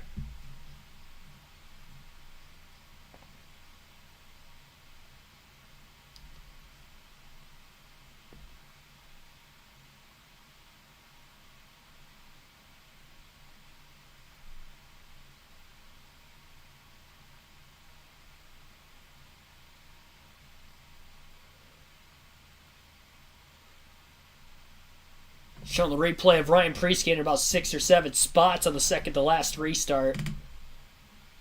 After restarting on the outside lane nonetheless, but they bottlenecked so much on the bottom without spinning that he was able to just keep his normal pacing on the outside of the racetrack and was able to get around him the long way. What a long way you guys have come. Larry McReynolds with Booty Barker. Last year, out in front, a little under 70 laps to go. What do you think, pal? I know it's all on his shoulders now.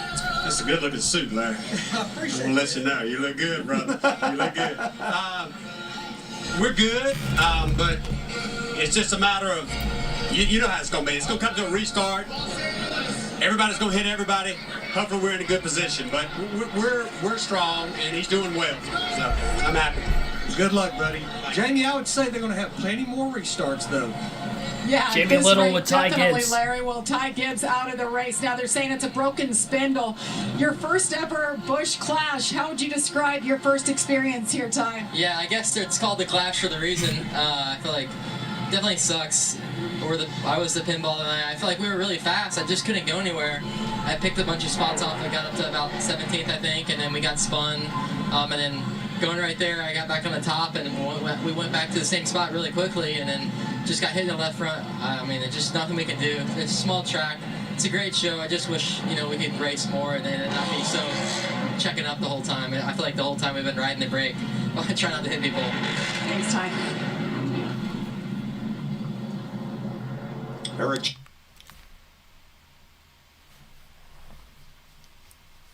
They actually stopped the cars from rolling so they could get that cleaned up on the back straightaway.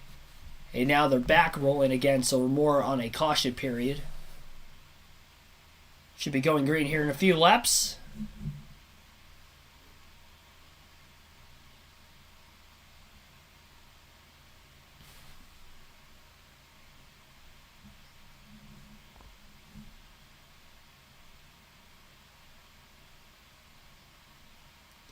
So Ryan Preece in second for the restart. He's been on the outside and has really been the only driver working it to near perfection almost every restart.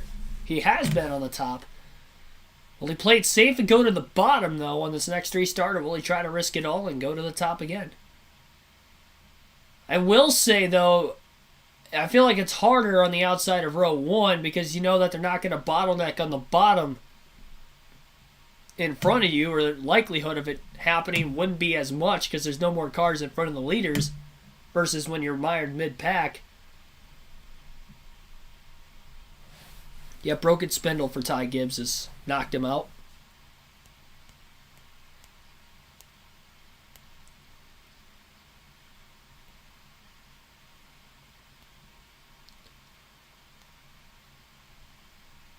So Eric Jones and Ty Gibbs are the 2 cars out of the race.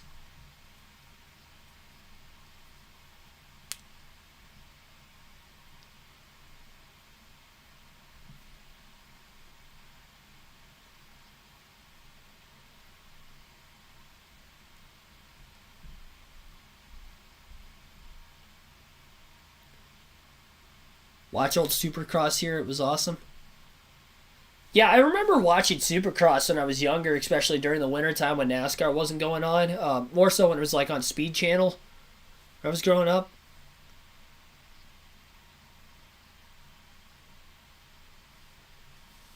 I haven't watched Supercross in a while.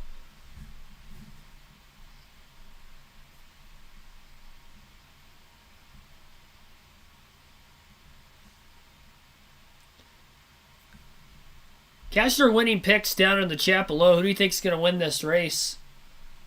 The 26 cars actually 25 cars that we still have in the race and all on the lead lap. Harvick got his lap back with that caution coming out, getting the free pass.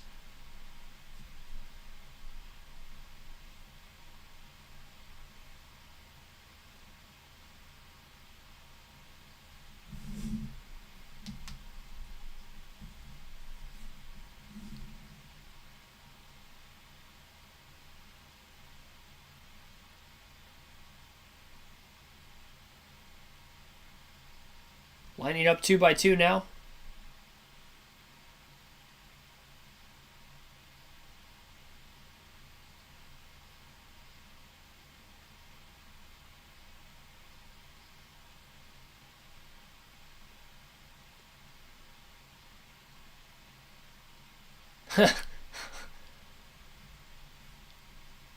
Clint Boyer talking about a Pinto revolution on the Fox broadcast.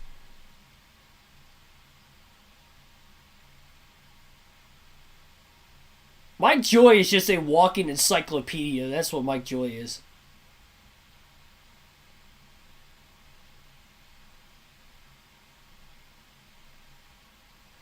Green flag back in the air. Wallace on the inside of row 1. Preece actually looked at the bottom in row 2, so Truex will be on the outside of the front row here as the green flag's back in the air with 69 laps to go in the LA Coliseum.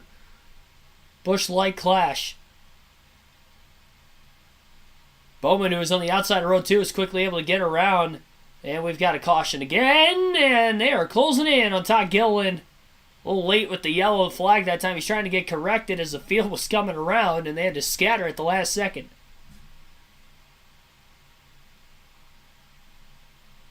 Todd Gilliland is around. We didn't even get a full lap in before that caution. Our 9th caution of the race is out.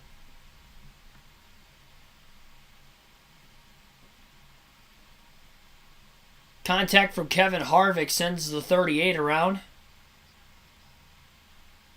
And there was nobody in line behind Harvick either, so Harvick just took him out.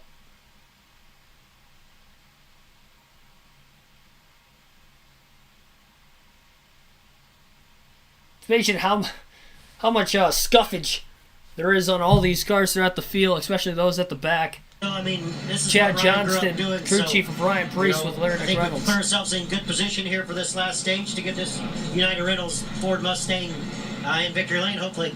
Well, he knows his way to victory lane. He won several races with Kyle Larson over Chip Ganassi Racing.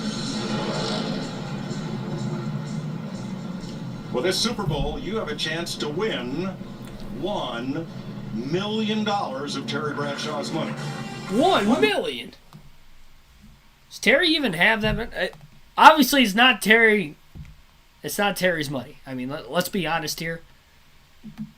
There's no way Terry Bradshaw is giving away $100,000 every single week of the NFL season for how many years in a row now? Same thing with Clint Boyer with $10,000 every week. They're gonna run Terry Bradshaw broke. I mean, I know he's getting up there in age, but you expect us to believe that? That Terry Bradshaw is giving away $1 million during the Super Bowl? Or is it Fox is giving away $1 million during the Super Bowl? I mean, Fox is the one that gets paid by all these advertisement companies to play ads during the Super Bowl. It's probably why the Super Bowl pot is bigger than $100,000 like it is every other week.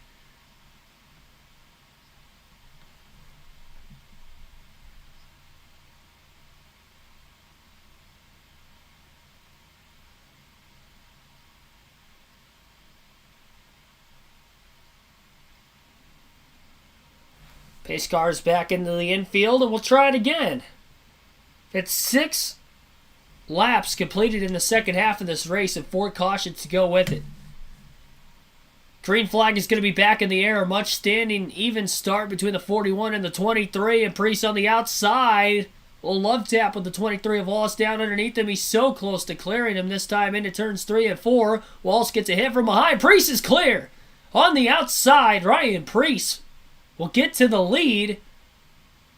He has got to have had the best restarts of any driver in this field today. And Ryan Priest is out in front for the first time. He is the 4th different leader and the first Ford since Eric Almirola leading the first 17 laps of the race to take the lead. Kyle Busch is back into the top 5 as well as he's up to 5th. Right in line behind Martin Truex Jr. He was going backwards for a little bit. Byron and Logano leaning on each other quite a bit. Battling for about 7th. Tyler Reddick right in line behind him. It's nice we've gotten more than a couple laps in without a caution this time. Bubba Wallace loses another spot to Alex Bowman, who's up to 2nd. Truex trying to go for 3rd. And we've got a caution. Immediately after stating it was nice to actually have decent green flag racing going on, AJ Allmendinger and Austin Cindric will bring out the caution. It looks like it turns 3 and 4. It's our 10th caution of the race. And Christopher Bell might have been involved too.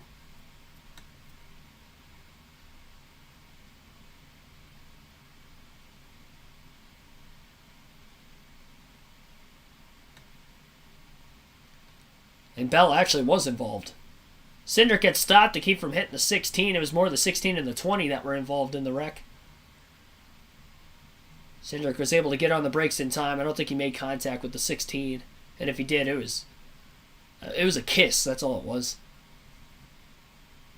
Very gentle.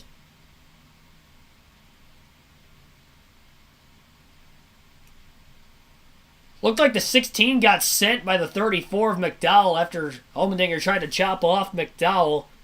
That contact led the 16 right into the 20 of Bell. And in a chain reaction of events once again tonight, we see a couple cars spinning.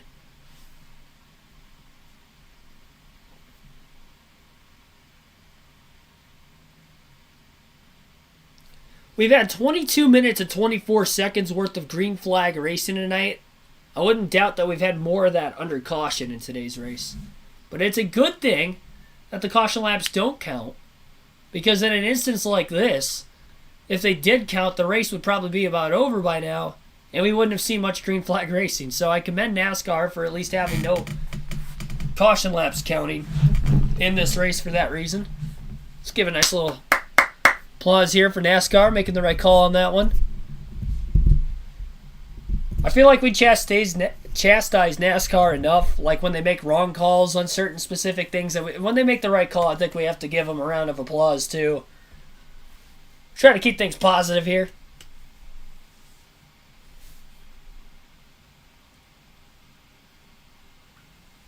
Winner of the race will have less damage. More than likely. That was a nice timing caution for Wallace, though, because he was stuck on the outside, unable to get to the bottom, and might have been in danger of losing even more positions.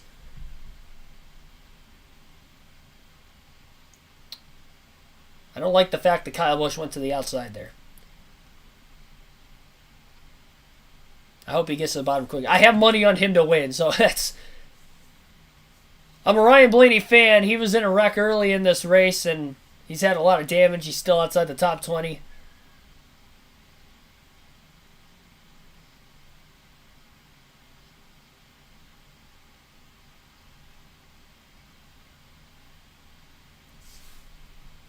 Different ally paint scheme for Bowman too tonight, which I haven't really touched on yet.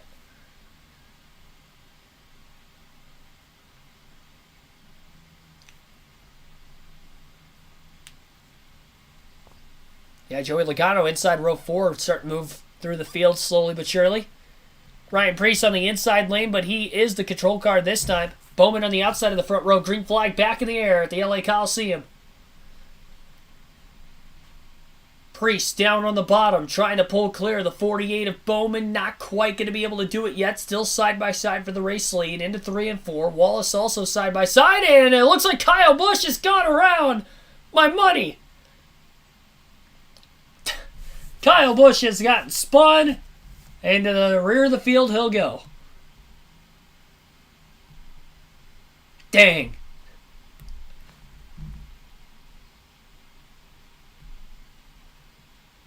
Now, one lap in after the restart, Busch was on the outside of his teammate Austin Dillon. And it looked like Joey Logano, who was on the bottom of Byron, drove it in way too deep into the corner, hooks the 8.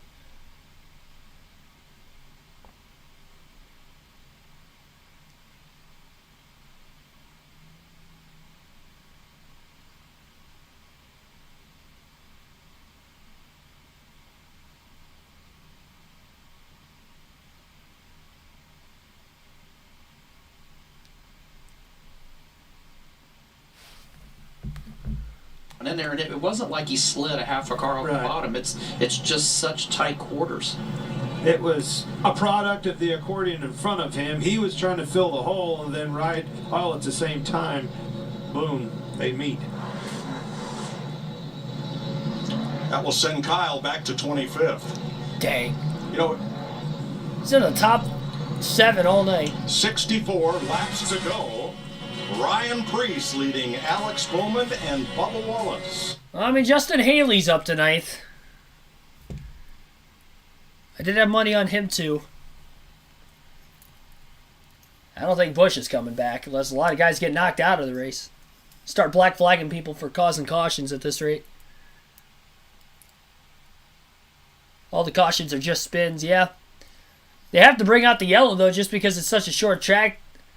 And the one time they didn't throw the caution right away was on Gilliland's spin. And that was a bad idea because the leaders were coming around, and then by the time they threw the caution, they had to scatter at the last second to miss him.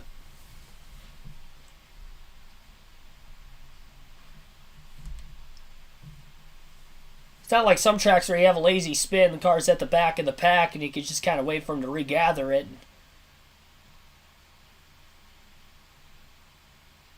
A lot of over-aggression tonight.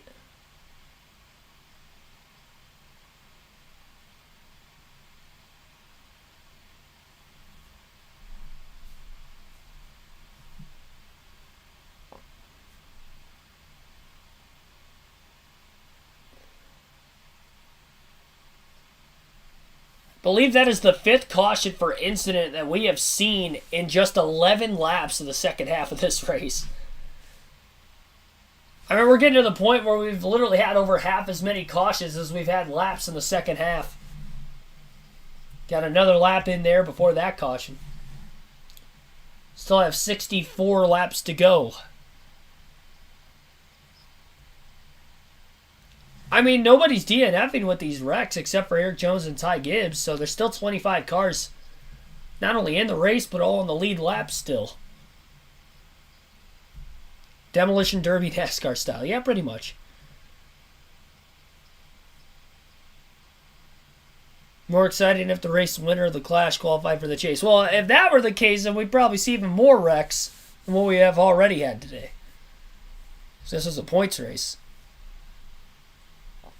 Got 52 likes on the stream. We're over halfway to our goal today. Be sure to hit the like button if you haven't already. Smash the subscribe button as well for more daily NASCAR content.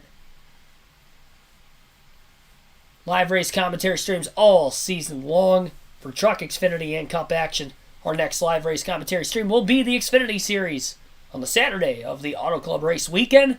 I'll be at Daytona, so race highlight videos from the grandstands for all races during speed weeks as of right now is scheduled on the channel.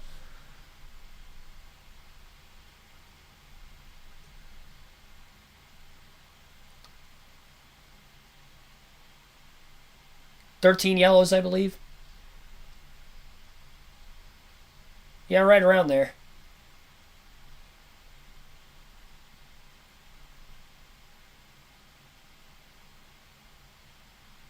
Here we go again.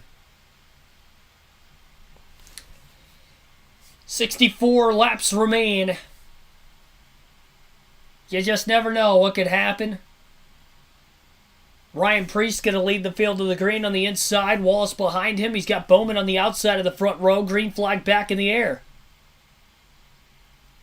Preece with another good restart. He's got a half car like that ahead of the 48, but not clear yet as they enter turns 3 and 4. First lap after the restart, and now Preece is cleared off the exit of turn 4. Still stays half a car length lower than Bowman on the straightaway, just trying to protect the bottom lane, and now looking to drive away as he exits turn 2 the following lap. Bubba Wallace not quite able to stay on the inside of the 19 of Martin Truex Jr. They'll be running nose to tail now. Austin Dillon side by side with William Byron for position. Trading a little bit of paint there as a battle for fifth. Alex Bowman putting a lot of pressure on the 41 of Preece as he's trying to move him up out of the way. Got a battle for the lead going on with 61 laps to go. Truex now bumping the back of the 48 car. Actually gotten 4 laps in since the restart here so far of green flag racing.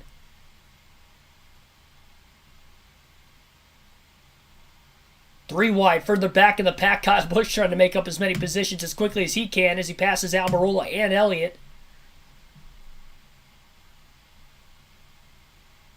Moves him up to 21st. Still got a ways to go. And not a lot of time to get there.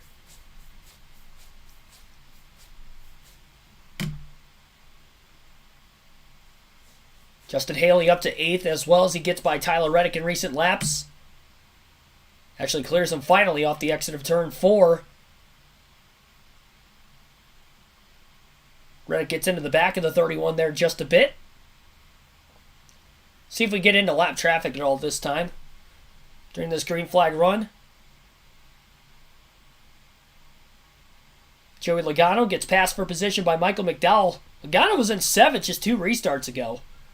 Now he's back to 15th, and his teammate Ryan Blaney looking to get around him for that 15th place position. Must have made some adjustments to that 12 car. He was a couple laps down at one point after a wreck earlier on, but is showing at least decent speed all of a sudden to at least pass some cars for position. And Denny Hamlin, who spun earlier in the race as well, is now on the inside. Logano battling for 16th.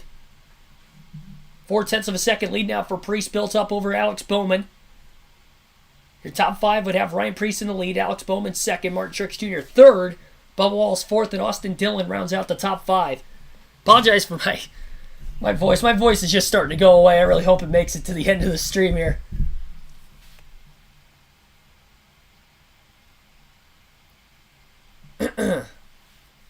So Preece maintaining that gap right now, and here's the NASCAR on Fox cranking up the first one of the year, so you guys will get to listen in as usual.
Oh, Justin Haley goes around, and there goes my money again. Jeez Louise. Caution is out. Justin Haley gets turned off the front bumper of, I believe, the 45 car of Tyler Reddick. Not a good night for me. On FanDuel. 44 laps left at the timing of the caution. Our longest green flag run of the second half of the race today, as we went 20 laps between cautions. Left rear looks like it's about flat on Haley's car. Probably going to have to maybe change it.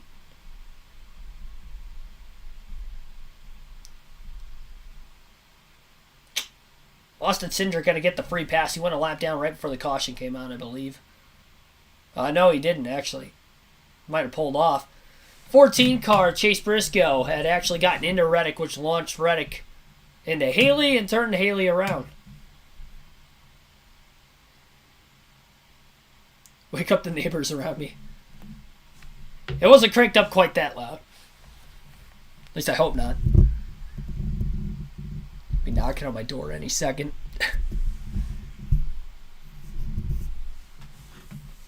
We haven't had that issue before with me streaming, so I like to think I probably won't have that issue going forward. Just turn my TV on as loud as it could possibly go during that moment. Just get a surround sound system just for the crank it up on Fox. Blow your guys' eardrums out. That's what that would do. Hey, it's music to my ears.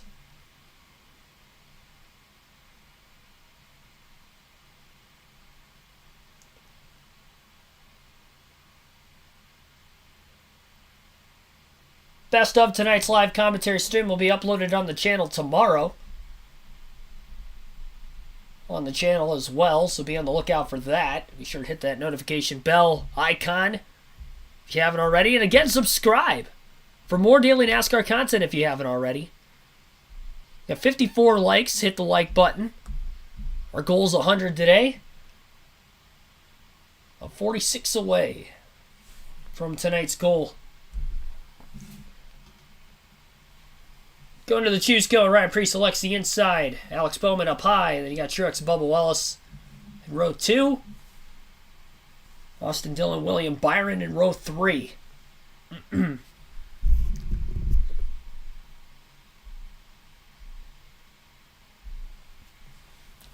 70 people watching right now. Appreciate you guys tuning in on the Sunday night.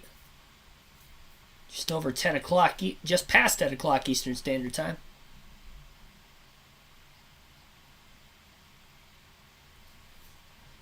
Ryan Preece has never won a NASCAR Cup Series race. This would not count towards his first career win if he were to win tonight because it is an exhibition race.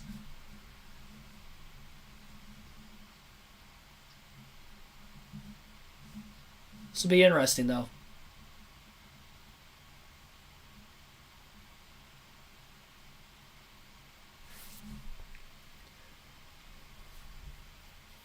Green flag back in the air.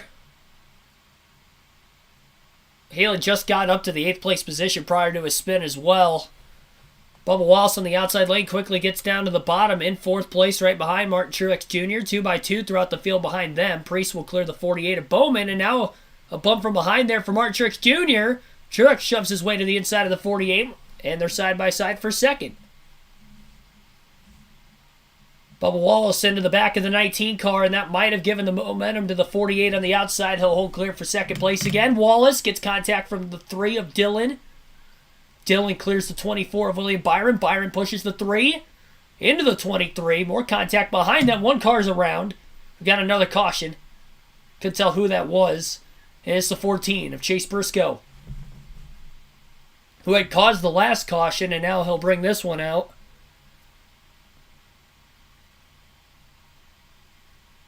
It's our 13th caution of the race this evening with 41 laps to go. My goodness.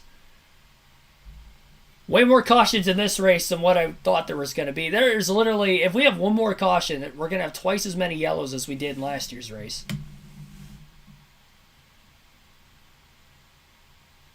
Bit sloppy. Noah Gragson had overcooked the corner, got into Reddick. and Larson.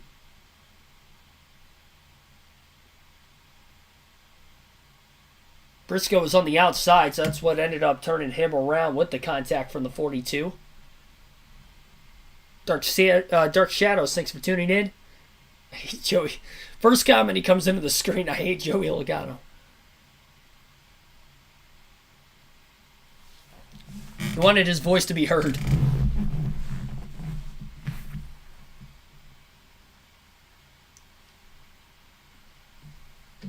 I've already gone through my water supply, so I'm trying to clear my voice as much as I can. Apologize for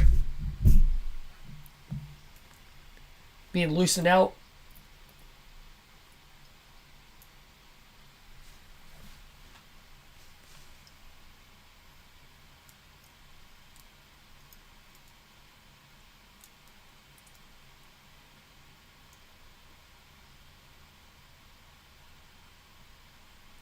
Does anybody know who's doing the commentary for Fox during the Daytona 500? Is it Tony Stewart again? The third man in the booth? Or is it somebody different? I knew Stewart was doing commentary for this. I can't remember if he's doing it for Daytona again. I know he did it last year. Throw me in the booth. I'll be down there.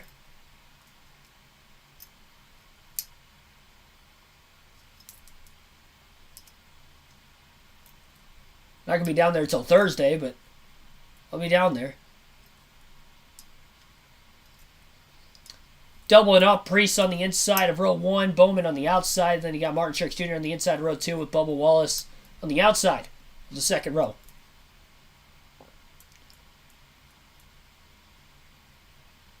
Save Geegan's voice, stop spinning.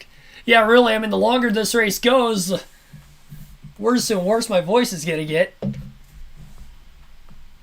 The more cautions that happen, the more this thing's going to get prolonged. 29 minutes and 12 seconds of green flag racing today. Way more than that under caution. Green flag back in the air with 41 laps to go. Ryan Preece down on the bottom lane trying to clear the 48 of Bowman. Preece has been the best car in restarts all day, whether it's been the top or bottom. He's the only guy to get to the lead on the outside lane. And he's going to be clear of Bowman on the bottom once again. Bowman didn't get to the bottom quickly enough, though, and now the 19 of Truex is looking for second. Now Bowman's clear. Moves down in front of the 19. Gets a bump from behind. Keeps it in second place. A lot of jackknife going on mid-pack once again as we have 39 laps to go. Ryan Blaney fighting for a top 10 spot, and he's actually in 10th after getting by Chastain there. Move him up to 9th as he passes Tyler Reddick. He's kind of been nowhere to be found this whole race, but now he's in the top 10 for the first time tonight. Showing up later and later into this race. Priest putting a little bit of a gap on Alex Bowman at the front of the field. Oh, Blaney's around. No. Ryan Blaney's around. Right after he got in the top 10 for the first time, he gets dumped. More than likely. Caution's out with 37 laps to go, our 14th caution of the night. This is not a good night for me. Losing my voice. My man Ryan Blaney just crashed. For the second time in this race. And my money picks of Kyle Busch and Justin Haley have both spun in the second half of the race while running in the top 10. Haley was in 8th, and then Busch was in 4th when he spun.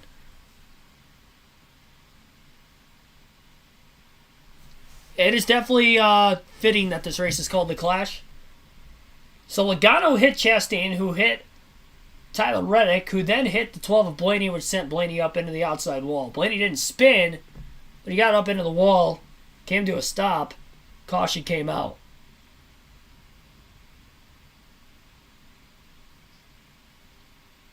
I do plan on going to that All-Star race this year, though, too.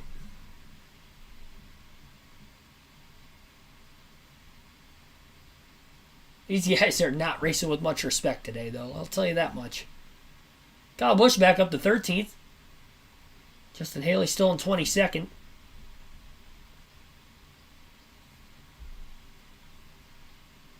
Gonna lose my voice. I'm hoping not. I usually don't have this problem. I've never lost my voice on stream before.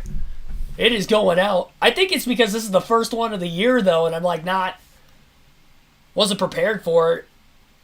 I guess enough. Maybe I wasn't. I would like to think I've drank a lot of water today. I mean, all I drink is water more often than not anyway. This is bad. I don't know how bad it sounds to you guys, but I feel like to myself, just listening to myself talk, seems very ashy. It's not perfect by any means.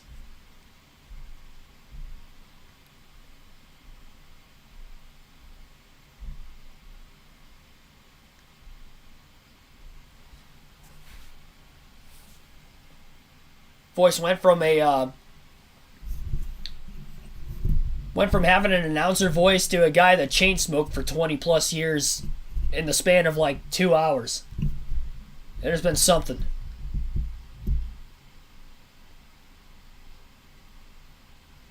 Got 37 laps to go. I will say the less animated I get, the more my voice stays in tone, but every time there's a spin, I get more animated with my voice. And then it starts to go away more and more.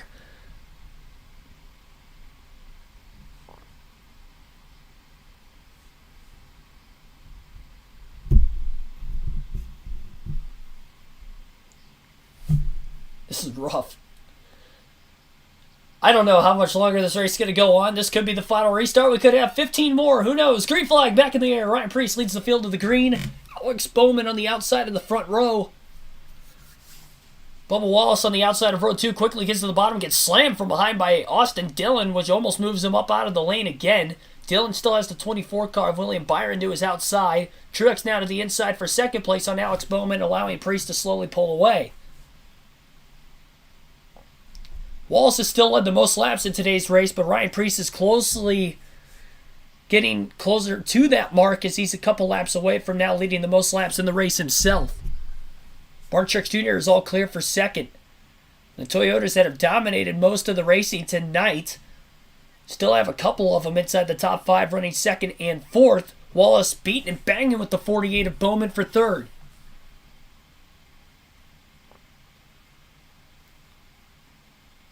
Wallace not quite able to clear yet. Austin Dillon is going to close in quickly if Bowman doesn't give up the spot soon. He does give up the spot, but it's maybe too late. He forces his way, trying to get down to the bottom. Contact with Dillon now. Middle of the back straightaway. Dillon holds on and clears him, and Bowman has to drop in line behind him right in front of his teammate, William Byron. Truex, who maybe looked the strongest throughout the heat races earlier today, trying to show some of that strength. He's been up in the top 5 all race, but has not led yet in this main event. He's 0.6 of a second behind Ryan Preece for the lead.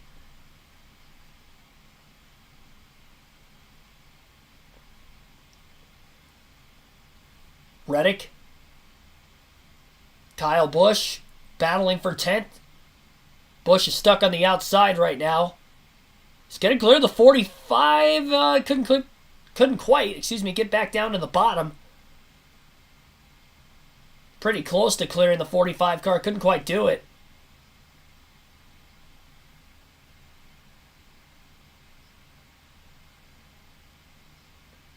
Kyle Busch getting another good drive off. Now he's clear. What a move by Kyle Busch on the outside lane.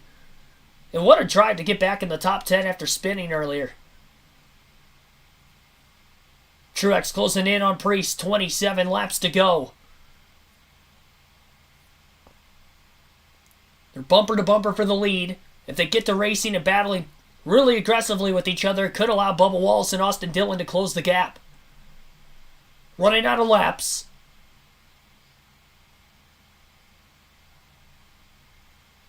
Preece hanging on.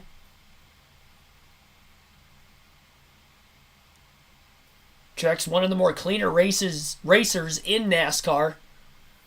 Austin Dillon battles Bubba Wallace for position. They beat and banging out side by side for the lead. There's contact. And Martin Truex Jr. is out in front for the first time tonight.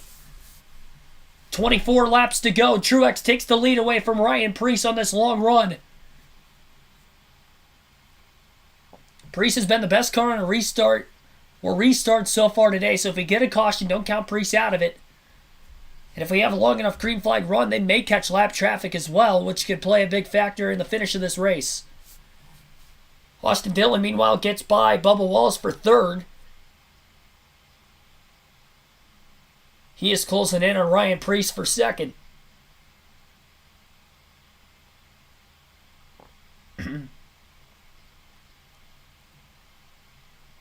Mountain Dew is good for the larynx.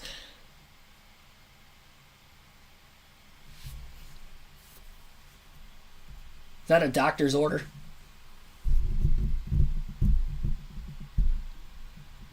Truck's quickly pulling away. Ryan Priest has lost the bottom lane now to Austin Dillon, who is up to second. Bubba Wallace bashes the left rear corner panel of Priest, and he's going to move up to third, and Priest is stuck on the outside now. Trying to get down to the bottom. Bowman's there instead. Priest is falling backwards in a hurry. He's got 3 Hendrick cars on the inside of Bowman, Byron, and Larson right behind him. Larson going to get forced off the inside lane now by another car of Ross Chastain in the 1. Kyle Busch is up to 9th. Noah Gregson's cracked the top 10 for maybe the first time in the race as well. 18 laps to go. We got a fake Alex Bowman in the chat. Thanks for tuning in.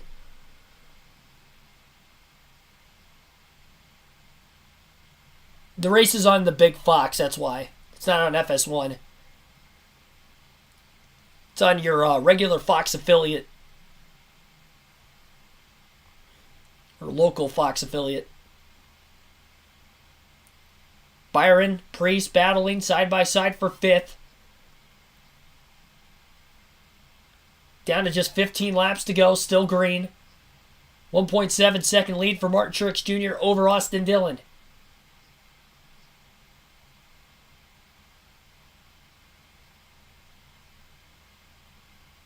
Five lead changes and 5 different leaders in today's race. Should say 4 lead changes with 5 different leaders so far. Laps counting down quickly. Kyle Busch going to get by Ross Chastain for 7th. What a rally by Kyle Busch. If we give a comeback in the race out, it might be for him. We got a slow car on the bottom of the track. It's Michael McDowell with 34. He is trying to get to pit road, but there's too many cars in the way. Race leader Martin Truex Jr. is going to be there, and I don't think that McDowell is going to be able to get off the track. Will we get a caution for Michael McDowell?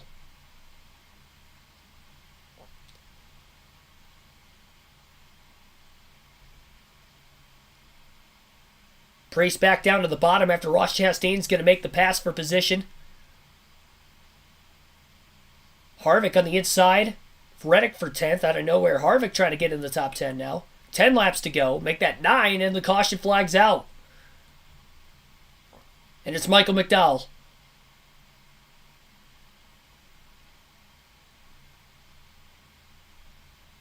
McDowell had to park his car off to the side. He was trying to get to pit road. I think the safety trucks might have been in the way. Kept him from coming into the pits. Okay, so we have 5 cautions last year.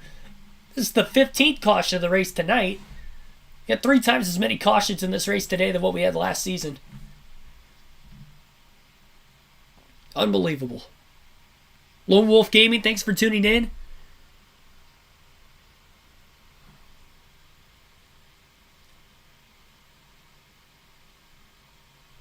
Got 85 people watching. Be sure to hit the like button, subscribe for more daily NASCAR content if you haven't already. The more live race realistic commentary streams where I don't lose my voice in races going forward. Promise you this doesn't happen every time. Austin Cindric is pulled out of the race. He's with Jamie Little. Here and standing here under caution is listening to every driver try and warm up their tires, because cold tires are a bit of a problem when the track surface is this slick and new, and every driver's doing burnouts, doing whatever they can, something that you wouldn't see at any other racetrack because of it. But obviously a 10-lap shootout is going to be a little wild. I'm sure Truex didn't want that, but yeah, the stacks, as far back as I was tonight, the stacks on the restarts were nuts, like nowhere else that we have. Thank you for your time. Mike? Thanks, Jamie. It's probably appropriate now to go over the rules for overtime, which are unique to this race. Oh, boy.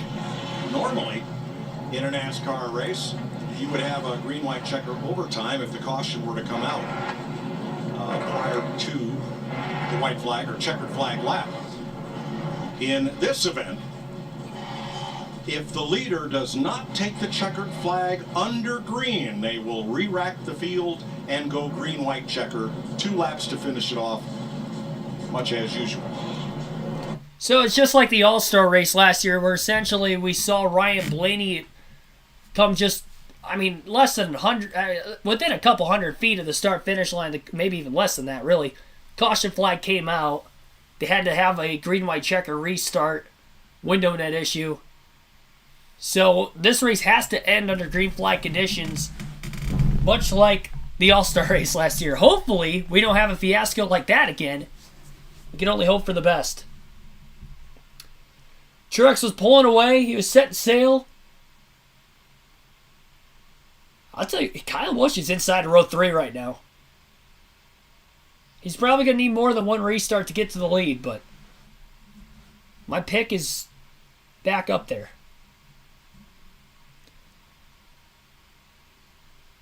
Yeah, we're not in overtime yet, but that was just stating what the overtime rules are for this race. This race has to end under green, so if we get a caution on the final lap, that will not end the show. 10 laps left. Front row for the restart will be Martin Truex Jr. on the inside, fellow Toyota driver Bubba Wallace on the outside.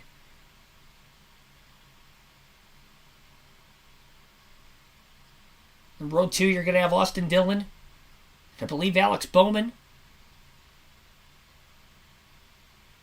Row 3, Kyle Busch on the bottom, William Byron up high. They'll be going green this time by 10 to go.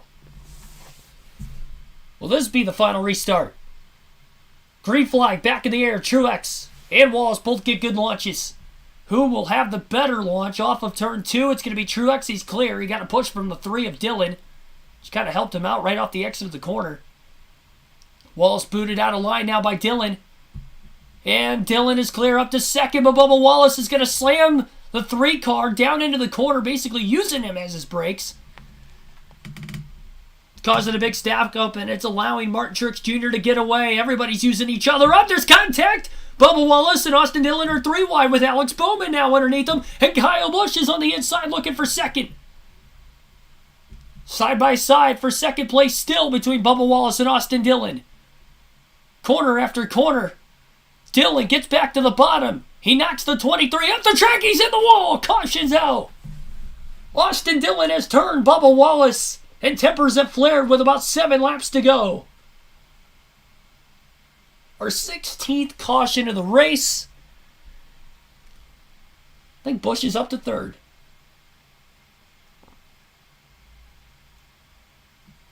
Bubba Wallace and Austin Dillon were absolutely leaning on each other back and forth for the entirety of that green flag run, all 4 laps of it. Dillon had enough. He was able to get to the bottom right in front of Kyle Busch and just set Bubba Wallace going into turn number 1.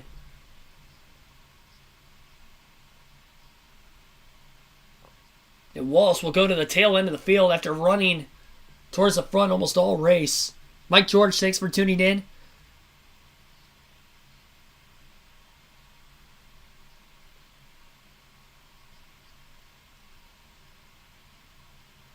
So both RCR cars of Austin Dillon and Kyle Busch will be 2nd and 3rd. Behind Busch's former teammate Martin Truex Jr. who continues to lead. Wallace showing a little bit of displeasure under the caution with Austin Dillon.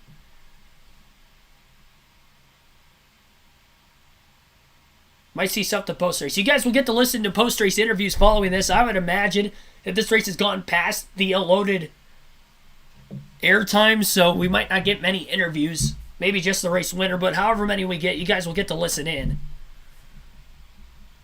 As well as every other race going forward throughout the course of the season. For all 3 series that we'll be doing live commentary streams for. Losing my voice first stream of the year, but apologize for that. I have pretty much all night. Sure to hit the like button. Again, subscribe for more daily NASCAR content. Got 90 people watching, 61 likes though, so be sure to hit the like. I'm trying to tough it out here. I'm hoping we go green to the end and my voice will last for 7 more laps.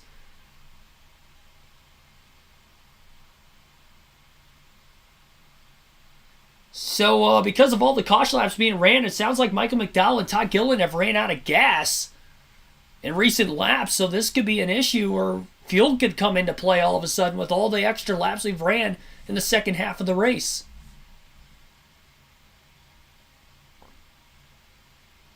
They both pulled off under the last couple cautions. Kyle Busch outside of the front row on the restart. With Martin Truex Jr., the green flag is in the air. Will this be it? 7 laps to decide the winner of the race. Kyle Busch on the outside after spinning earlier on in the day is battling Martin Truex Jr. for the lead. He's not able to get there. 3 wide further back in the pack as they funnel off into turns 3 and 4. 1 and 2 now on the other end. Larson gets used up by Reddick, who drives underneath a few cars. Kyle Busch right back where he was a couple years ago. He is in second place right behind Martin Truex Jr. and trying to get by his former teammate for the win in the Busch Light Clash at the Coliseum. We stay green. Kyle Busch starting to lose the 3 of Dillon. As Dillon will move into second, Busch will let his teammate by.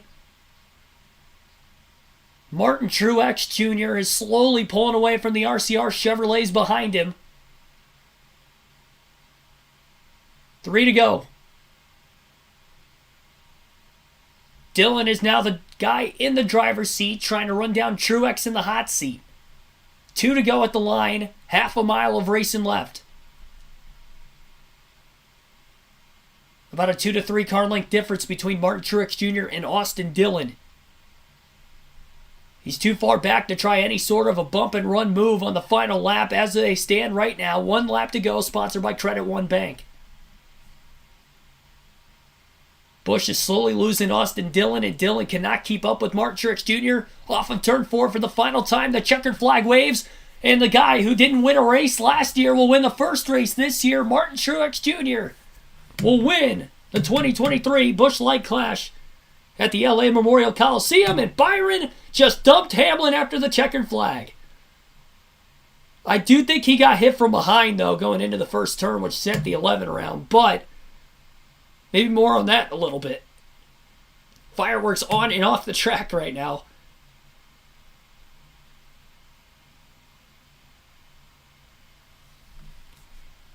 Truex had probably the fastest car through the heat races.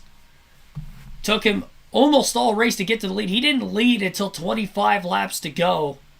And he led the final 25 laps. Once he took it, there was no looking back. Survived all the late race restarts. And survived really the whole race, which was a survival of the fittest type of race. 16 cautions in a 150 lap exhibition race. Never have I ever. My voice is done.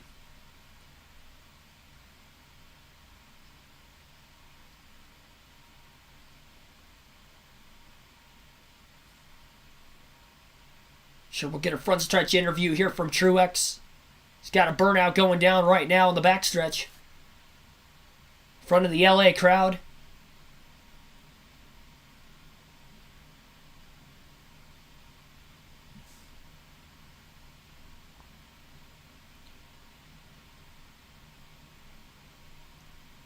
Our underdog of the race award will go to Ryan Preece, who finished 7th.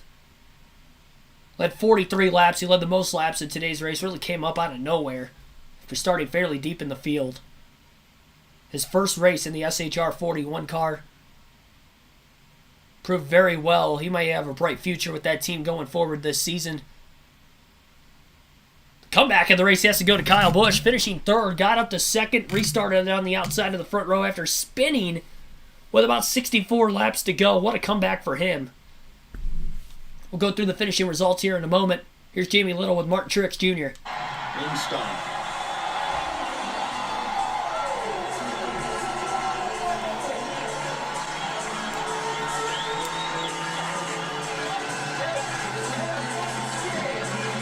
Exactly what you said, Clint. He just was smart all weekend, especially today.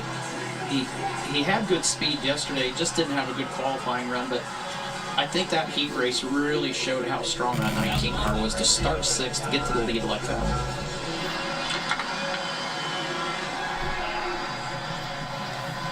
Yeah, as we see week in and week out, the best man doesn't always win these races. But for sure this weekend, I'm fairly confident in saying that the best car won. To Jamie Little. Well, Martin Truex Jr. has done a lot of things in his career, but winning the Clash is one that you never accomplished until now. What a mess it was for you guys here last year, but what was the difference tonight? You guys were good from the time you unloaded. Yeah, just a really good race car. But the guys did a great job with this Bass Pro Shops Club, Toyota Camry, Tracker Boats, Reeser Fine Foods, Auto Owners, True Timber, Rock, Cessna. Just all of our partners that let us do this. Last year was a pretty rough season for us, with no wins, and to come out here and kick it off this way, just really proud of all these guys. And tonight was just kind of persevere, not give up, and just battle through it. And we found ourselves in the right spot at the end. So sometimes they work out your way, and sometimes they don't. Tonight it went our way, and we made some good adjustments too. Martin, take this rowdy bunch of yours, head over to the podium. You're getting a big trophy and a gold medal. And that Busch Light. Let's go. And that too.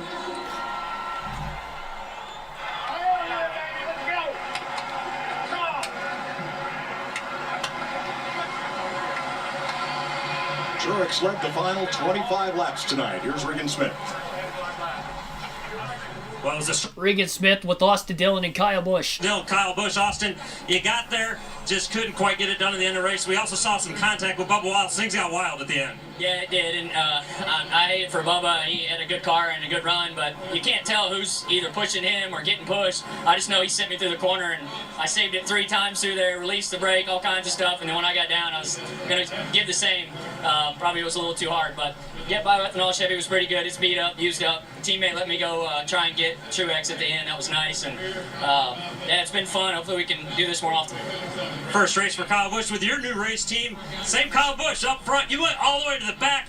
Still don't know how you got back to the front at the end of this. Yeah, it was a battle all night long, but you can't count us out. You always got to bet on us with the Bet MGM Camaros. So, we used the outside on a lot of passes. Everybody would get bottled up on the bottom and start bumper tagging, and I just go around them on the outside. When you're deep in the field, you can kind of do some of that and work your way around. But overall, good to get back up to third. Could have gone second, but like Austin said, I let him go there. He was better than us in practice and was better than us in the beginning of the race there on the long run. So I thought he could have a shot of trying to get closer to the 19, and I'll push him through the 19 in order for us to get the 1-2, but never made it there. Thanks, Scott. So we'll go through the full field finishing results real quick here. Martin Truex Jr. with the race win. 0.7 of a second was the margin of victory over Austin Dillon, who finished in second place today. Truex led 25 of the 150 laps. Kyle Busch ends up finishing in third place. Alex Bowman fourth. Kyle Larson rounded out the top 5 of the quiet, but solid fifth place run. Tyler Reddick with his new team ends up finishing in 6th. Ryan Preece 7th. Ross Chastain 8th. Denny Hamlin 9th. And William Byron rounds out the top 10. Justin Haley ends up 11th. He came back from a spin to finish top half of the field as well. Kevin Harvick 12th. Christopher Bell in 13th. Noah Gragson in 14th. Chase Briscoe 15th. Joey Logano 16th. Ryan Blaney 17th. Eric Almirola 18th after starting on the pole. Daniel Suarez 19th. And AJ Allmendinger rounds out the top 20. Chase Elliott 21st. Bubba Wallace, last car in the lead lap, brought out that last caution with the spin off the front bumper of Austin Dillon's car. Finishes in 22nd. Todd Gilliland DNF'd after running out of gas with 10 laps to go, finishes 23rd. Michael McDowell ran out of gas, which brought out that last caution, finishes 13 laps down to 24th. Austin Cindric had a mechanical issue, dropped out of the race with 44 to go, finishes 25th. Ty Gibbs and Eric Jones both DNF'd in today's race. Spindle issue for Ty Gibbs, and I believe a truck arm broken for Eric Jones as well. Gibbs finishes 26th, and Eric Jones rounds out the field in 27th. 5 different leaders in today's race, 4 lead changes, and we had a total of 16 cautions for God only knows how many caution laps through this 150-lap green flag race, with all the laps being ran under green flag today. It's a good thing, because otherwise we probably wouldn't have